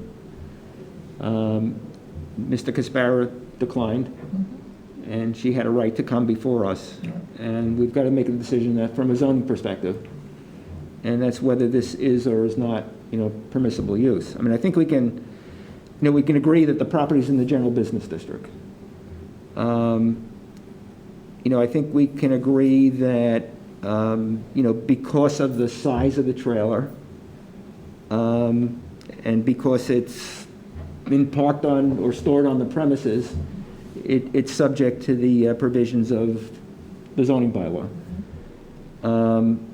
I think we can agree that from at least 2009 until the special town meeting in 2017, a trailer, a bus, any other vehicle in excess of 10,000 pounds can be parked on those premises overnight or stored outdoor in those premises without requirement of a special permit or any other action from either us or the planning board. So in essence, the parking of the storing of the trailer during that period of time was allowed by right. And it was a permissible use. And from my perspective, as a consequence, it's a pre-existing non-conforming use. And what we mean by that, I think you know what we mean by that. It's a use that at one point in time was permissible. If it was to be, if a new trailer were to be parked there tomorrow, that would not be permissible because of the change in the zoning bylaw. And changes in zoning bylaw act prospectively. They don't act retroactively. They don't go back to negate something that at one point was permissible. No. I agree there are issues here. Yeah, yeah. And I agree there are concerns, and they need to be addressed. You know, one of this is a sign, and if there is noise, and if there is pollution or what have you from the diesel, you know, fumes, and if there's a better way of handling all of that, it should be handled. I don't know how to handle it, though. It's not a zoning issue. Right. That's my point. No, the pre-existing bylaw stated that the overnight parking of buses and trailers, I know this is maybe reading into it, but is the intent that those buses and trailers move at some point? That this has not moved? Yeah, I think you can make that kind of argument that overnight parking means somebody brings it there and then it's gone a day later. You And can't does park it? But remember, the bylaw says the outdoor storage or overnight parking. Or overnight parking. Yeah. So it's not outdoor storage and or No, outdoor or. storage and or. And I think it's each one of the bylaw provisions that I gave you said outdoor storage or overnight parking. Let me just double check. Oh, yeah. Each one said outdoor storage or overnight parking. Or overnight parking, right. Not both. Right. Within the same vehicle. Yeah, not an and, not a, yeah. You know, I think you can make the argument that overnight parking is something that's temporary. Yeah, But I don't think that outdoor storage necessarily is. right, Anyhow, that's my opinion, yeah. and my opinion on the whole matter. I want to hear from my But colleagues. it says outdoor storage, like blank, or overnight parking of buses, trucks, or other vehicles, not outdoor storage of overnight parking of buses.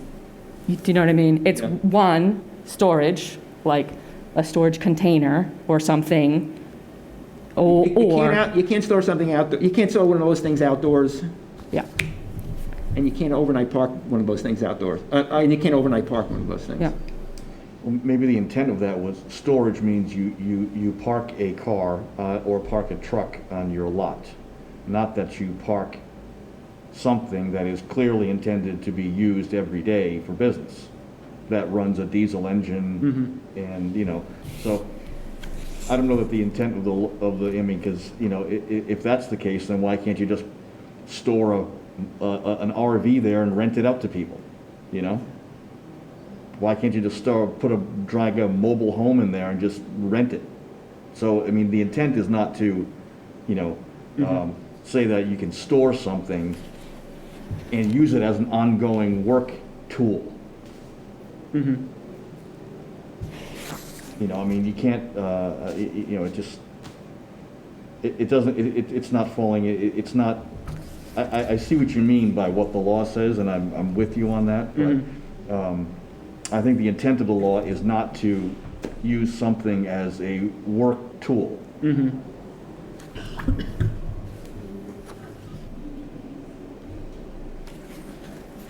I think there are better solutions. Maybe. I mean, the ideal solution for a lot of reasons would be no trailer there. Sure. But that's unfortunately not, I mean, that's something we would be concerned with as members of the EDC. But I am sure that that's not something that we should be concerned with from a zoning perspective. And just from a zoning perspective, the issue of temporary that had been stated around the existence of this trailer, wherever it was in that area, that doesn't come into play at all? I mean, it just strikes me as the use of that word put a certain, you know, put that into a category of non-reaction or non-activity by the residents that, you know, was a false. I mean, one thing that bothers me about that is that here and there in the table of uses, the word temporary appears. You know, it doesn't appear here. So I look at this, you know, forgetting what may or may not have been said a number of years ago, I would look at this provision of the bylaw as saying whether it's temporary or permanent, either you could do it in the past and you can't do it now. In other words, you can't temporarily store a truck or a bus or what have you on the property. You can't permanently do it now because the bylaw says no. That's how I look at it. I may be wrong, and I'm sure others will disagree with me, but yeah, I'm getting back to the storage thing, because again, if I had a piece of property, I could, you know, drag a trailer on there and start selling stuff out of it. I'm not storing it, it's my business. Yeah, there may very well be another bylaw provision that deals with that, though, yeah. But I see what you're saying, yeah. Any other thoughts, Lorraine or Dave? No. I still think it's, a billboard. It's a billboard, it doesn't belong there. Yeah. We'll start from there and see where it goes. If nothing was painted on there, though, or if that were removed, what would your perspective be? I would be backward. What the heck is temporary? I mean, we've heard, you know, some stuff about that. What's temporary? Well, what happens? I think, by my thought, the existence of that is well beyond what I would consider as something being temporary. You know, you can pick whatever you want, but does anybody really feel that that's still temporary after, what, 10 years? It certainly doesn't appear to be temporary. No, it doesn't appear to be. And, If I may, the by virtue that it is a movable trailer, makes it temporary in its use. You know, there are ways We to don't even know if put, it's legal. right, well, yeah.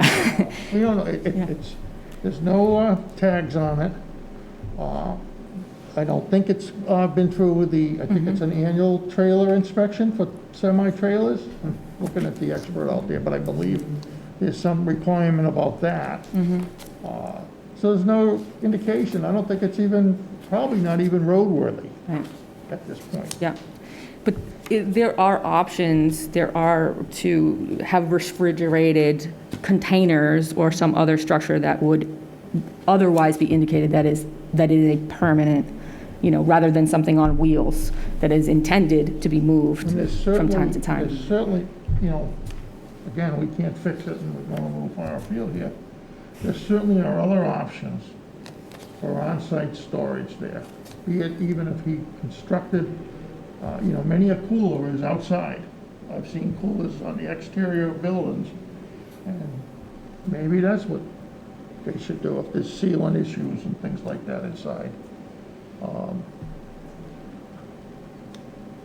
Mark, any comments, thoughts? Just a couple. I sort of agree with the complainant about, you know, temporary and wheels versus having a structure that grounds it to the earth in that nature. And the temporary is not defined in the bylaws, so temporary is subjective.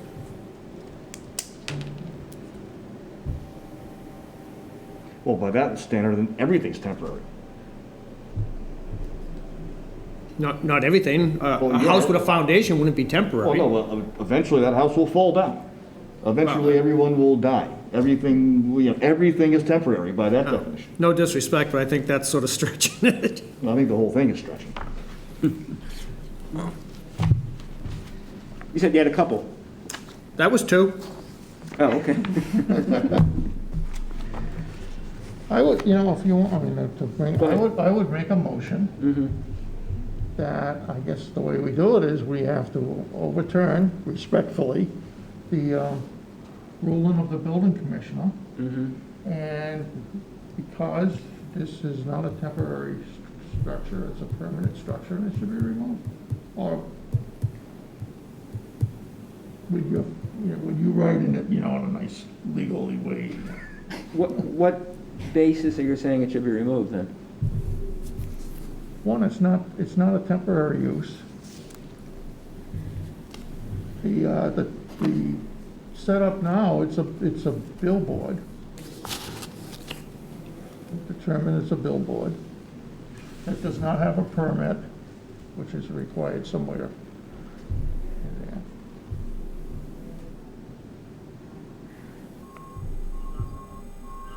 And because it's, you know,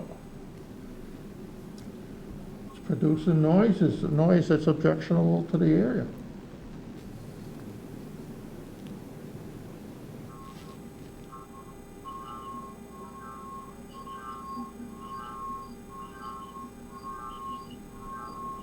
I don't know that we have pages of things to list, Bonnie, but, you know, maybe the owner will think about it and see if they can do something better. Mr. Chairman, if I might, just for a point of clarification, back in the zoning bylaws of December 14, 2009, December 5th, 2011, the use was permitted, and nowhere in the definition does it say temporary outdoor storage or temporary overnight parking. I'm just making a point of clarification. Thank you. But the owners has represented it to be temporary to some of the people in the neighborhood. And I know that's not as good as it's written down somewhere, but it seems to me that's kind of been the way to kind of just, well, it's just temporary, just leave me alone, it's temporary, you know. I understand that. It's gone on for a decade. Well, I disagree, but if you want to make a motion? I move that, how do you word it? That we overturn the ruling of the building commissioner of April, there's an April date back there. It was April 3rd.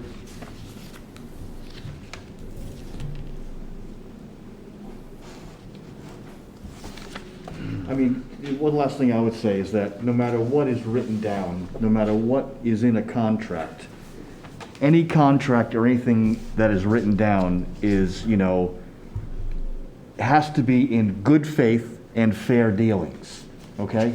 No matter, even if it's not written in an agreement or written in a contract or written in bylaws, there is the essence of an agreement is good faith and fair dealings. And that has to be taken into consideration for this. It means it's the spirit of the agreement, it's the spirit of the bylaws. And you heard my reasons before, right? Kurt, do you have any additional reasons why this should be overturned? For Bonnie to... Nothing that's already been stated. And it's not, if it's a detriment to the neighborhood, and if it's, if it's not adding to the value of the neighborhood, and there are other solutions. Certainly there are other solutions, no doubt about it. Like I said, inherent with any written agreement or bylaw is the concept of good faith and fair dealings. First day of law school. Don't remind me. You didn't go to the same law school. I've measured them all. So you want to make a motion? So moved. So your motion is to overturn the April 3rd, 2020 decision of the building commissioner? Yeah, based on, you've written some reasons. Yeah. You want to second it? I second that. Okay, all in favor? And I'm opposed. Okay. So, I'll write a decision. I'll reflect everything to the best of my ability, and Kurt will before we sign it. tell me if they agree or disagree as far as their positions. You do have a right to appeal your appellate rights into the court system. Okay. Again, you've expressed concerns, the Shays have expressed concerns. Even though from a legal standpoint, your appeal goes to the court system, you're certainly free to raise issues with whomever. But this is, let me make sure I'm listening. Yeah, go ahead. This decision basically causes, or says we're not supporting the reasons that were given. Yeah, but, well, it'll indicate that. Other reasons, I guess, right?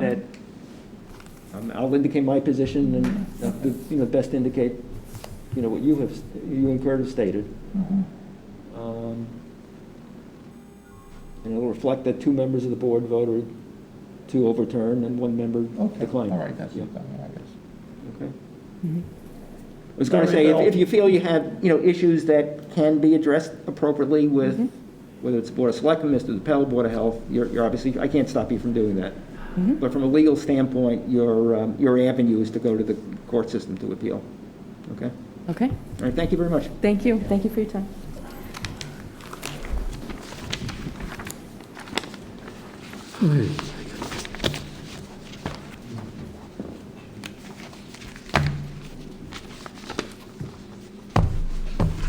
Almost the first, huh, Bonnie? No, I can think of a couple. Remember with the motocross thing up at... Oh, God, yeah. There's been a few, I guess. So now we do... Wait a minute. Do okay? Where are we going? Your face is giving it away.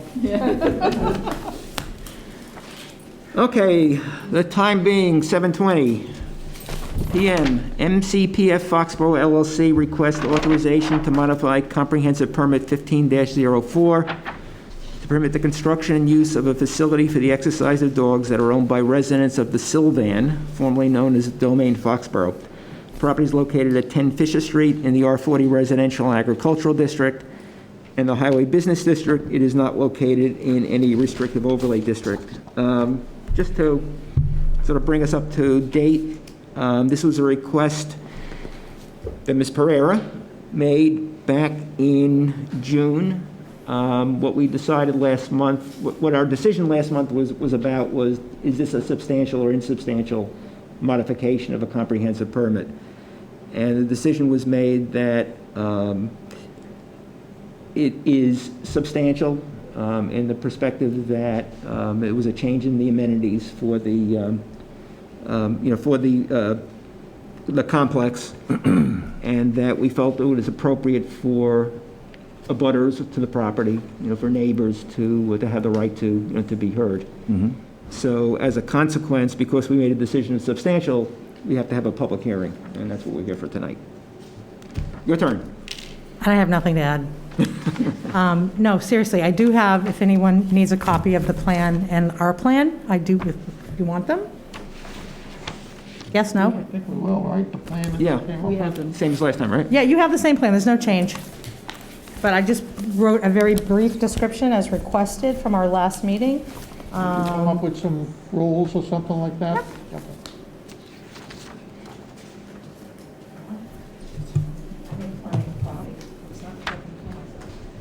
Thank you.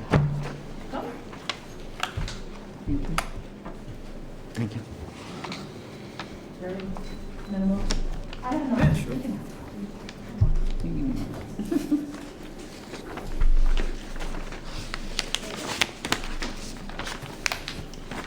Some of the things that we covered during the initial meeting were hours, access, a little bit of scope. So this is very, very brief. Rules are pretty minimal. But just quickly going at the location of the 80-foot by 35-foot dog park, the proposed area is behind the garages at Building 5, which the closest abutting is I-95. I'm sorry, yeah, I-95, not 195. The exit ramp and I-95 North. The proposed dog park would have a 6-foot chain link fence with one entrance, wide enough, obviously, for those with mobility issues. The dog park would be turfed, be an artificial turf with permanent dog toys that would be cemented into the surface. Dog waste receptacle. I'm sorry, permanent?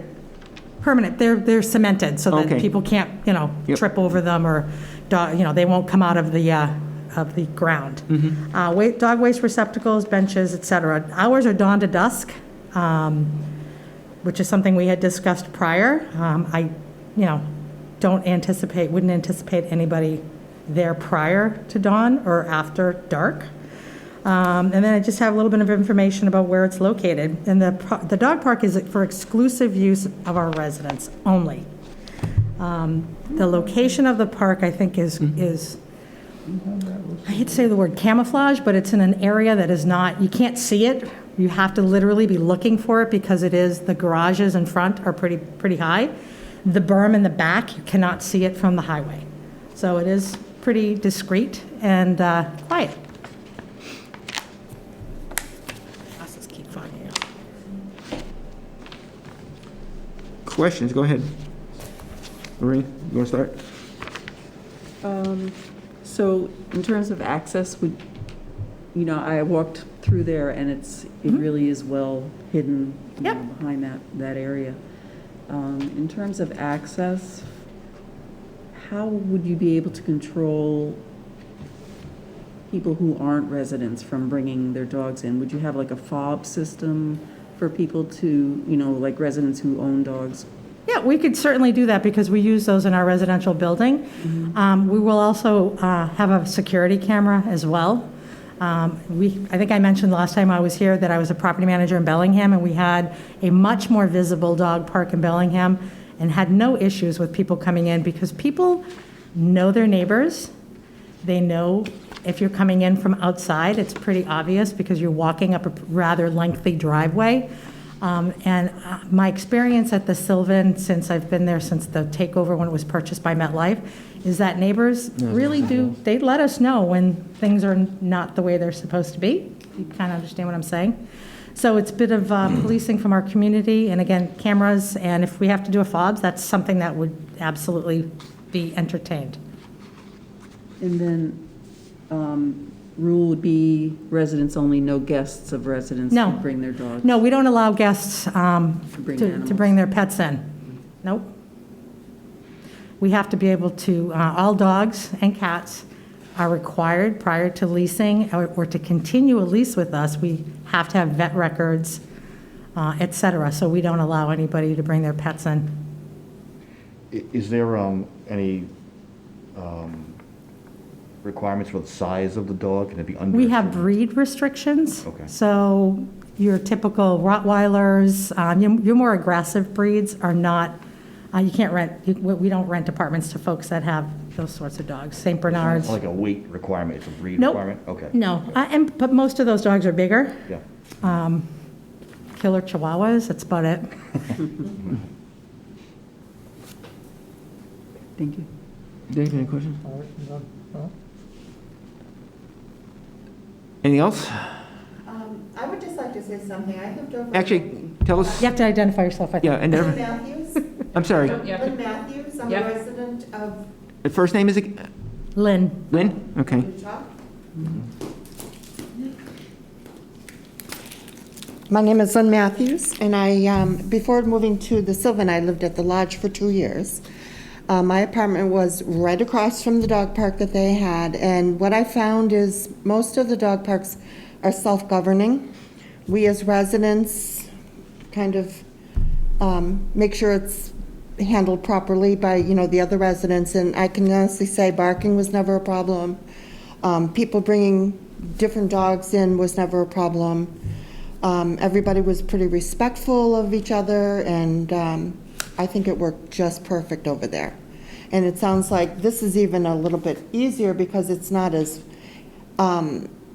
publicly seen where at the lodge it was. But we never had problems over there with any dog park issues that I'm aware of. Okay. So I just wanted to let you know that.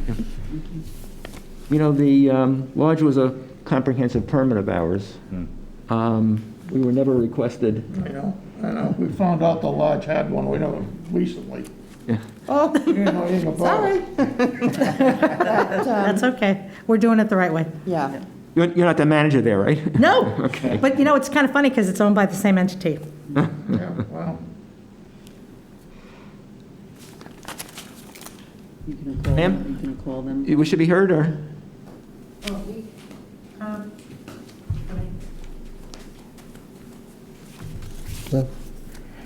Hi, I'm Laura Berman, and I too lived at the lodge for, 4 years, 5 years, a good amount of time. I have a Shih Tzu, and he's now going to be 13. And as previously stated, dog people know dog people. So we're all up at 6 o'clock, 7 o'clock in the morning, walking the dogs, so you know who lives there. So we're kind of like a responsible group because we love our pets and we want to take care of them in the best way, and providing this way for them to socialize and us being there to monitor it, we only see it as a plus. So we want it to go well. So that's about it. So you live at the Sylvan now as well? Yes, I do. Okay. I've been there since it opened. Okay. Thank you. Sure. So we had an email that was sent to us, which I thought I brought with me, but fortunately I still have it on my phone. Snarly, isn't it? I'm sorry? It's on it should be on the cover of the, It doesn't matter.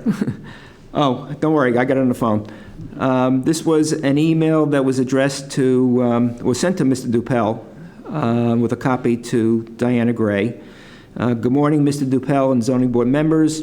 It came to our attention last night that the zoning board will be meeting on a request to modify comprehensive permit 1504 to permit the construction and use of a facility for the exercise of dogs that are owned by residents at Sylvan Apartment Complex.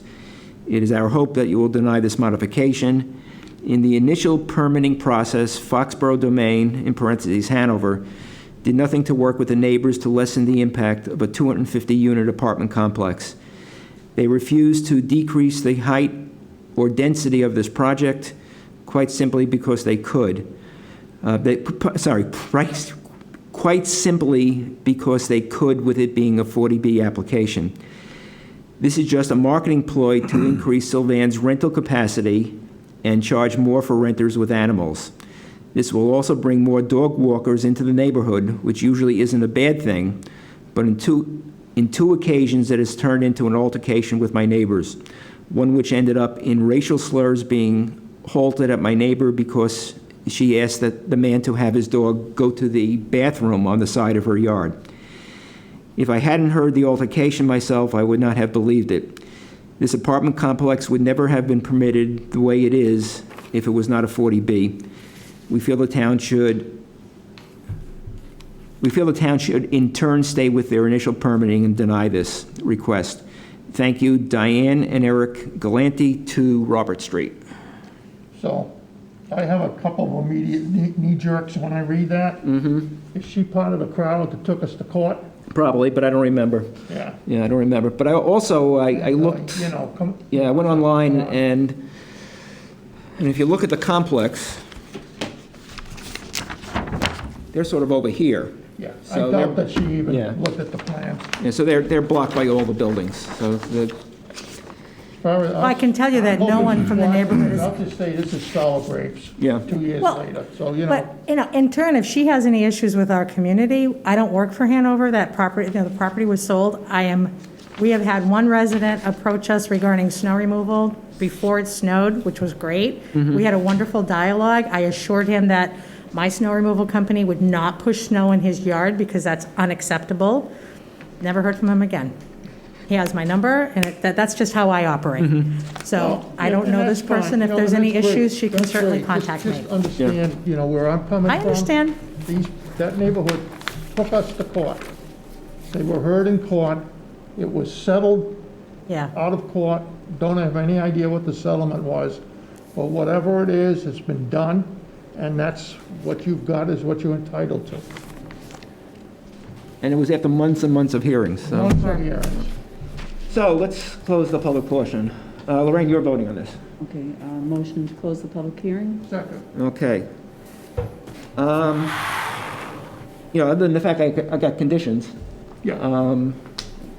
Which are the ones that she's pretty much. Yeah, told us how she's so, gonna operate. We're gonna and then I got a couple questions relative to at least one condition and then perhaps another one. So condition 1 is to locate the facility on the property shown in the Bay Colony plan, and it's to not exceed 35 feet in width, 80 feet in length. 2, the facility's base is to be artificial turf, enclosed in a 6-foot-high chain link fence with vinyl slats, no lighting Right, except vinyl for security. I forgot about that. Right? Yep. 3, uses restricted to dogs that are owned by individuals who currently reside in one of the Sylvans buildings. 4th is the hours of use. You indicated dusk to... Dawn to dusk. Dawn to dusk. Dawn is awful early in the summer. I know.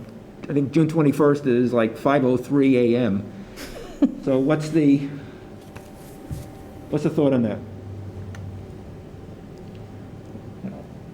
Nobody's gonna really pay that much. I would just say 6 to 8 or something like that, You want to say 6 a.m. to sundown? That's fine. Okay, all right. But sundown in the winter is at 4:40, 4:30. That would be dusk, wouldn't it? No, evening. No, she's saying sundown in the winter. If it's sundown. Pretty darn Yeah. early. In the winter, Yeah. people don't get off from work. So you want to say like, 5:30. you'd rather have a time, specified time? Yeah, for the You time. want to do 8 to 8, 8 to 7? Give those people time to think you walk really their want dogs when they get home? 7 o'clock? 6 to 8? I mean, people get up early, I think it's go to fine. work. We're not looking, we're just 6 looking a.m. at to 8 something. p.m. We're not Yes. looking to tell you. Hidden Yeah, away. all right, 6 pretty a.m. good to 8 back there. p.m. Okay. The fob idea. My only concern is, visitors, unwanted visitors who could come in, because it is very quiet and, I walk through there, it's, to me, the site. So we had somebody show up today. I didn't come into the office, just to give you an example. Someone showed up today, 2 gentlemen showed up today with camera equipment that wanted to take photographs. They did not come to the management office. They took it upon themselves to walk around Building 1. They were at the property less than 5 minutes before our phones rang off the hook, that there was 2 dudes walking around with cameras. I got a call at home, and I'm like, escort them off the property or call the police. I'm just giving you an example that people really, really do notice. Sometimes not always good things, sometimes they notice things that should not be alarming, but, certainly people walking around that don't belong there, they will let us know. Security, that's part of the Yeah. feature of being there. Yeah, yeah, It's a community. right. Yes, no? Well, I mean, guess- you could certainly have the gate locked with, whether it's a keypad or, Yep. or something of that Yeah, we nature. could, yeah, I'll speak with my electrician. Okay. That's beyond my scope, but certainly. So facility to be locked Yep. with access provided to residents. I think there might be an advantage to having a dog park that less people would Be be in the inclined to neighborhood. walk their dogs off property. Mhm. Because there's a place that you can take your dogs to. Kim had raised at the last meeting, or maybe I raised it, and she said she was thinking of it, should we have a limitation as to the number of dogs in the facility at any one time? I think that's going to be hard to police, and I certainly wouldn't want, Mr. DePel to be there counting dogs. Yeah, it would be difficult. Yeah, I'm not going there with my dog clicker. Okay. You're not gonna set To up be something honest. like a Stop and Shop, you know? So the only other condition I would want to have is that, written rules and regulations are to be posted on the facility, provided to all residents, as far as use of the facility. We can actually put it in their lease. And that the first three conditions, or the conditions 2, 3, and 4 that we've implemented, or that we've talked about tonight, be included in those Sure. conditions. Yeah, we can do Okay. that. Anything else? You don't need a sign like for residents only, Yeah. even anything like that? That's standard. We would do that anyways, but yeah, of course. Okay. Motion? So move. Second? Second. All in favor? I will write this one soon, so you'll have a decision probably next week. Thank you very much. I want you to file it in the registry of deeds, because I'm sorry? you're going to need to file it in the registry of deeds, Oh, okay? sure. So what'll happen is we'll sign something, Diana will send it to you. Okay. File it in the registry. Mark, do they have to come to you Good. for a building permit? Okay. Not for that, no. Okay. All right. I'll wait to hear from you. Yeah, if you Thank have you any very questions, much. give Diana or Mark a call, okay? Okay, yep. Thank you. Thank you very much. Good evening, everyone. Thank you. Sorry you made you wait so long.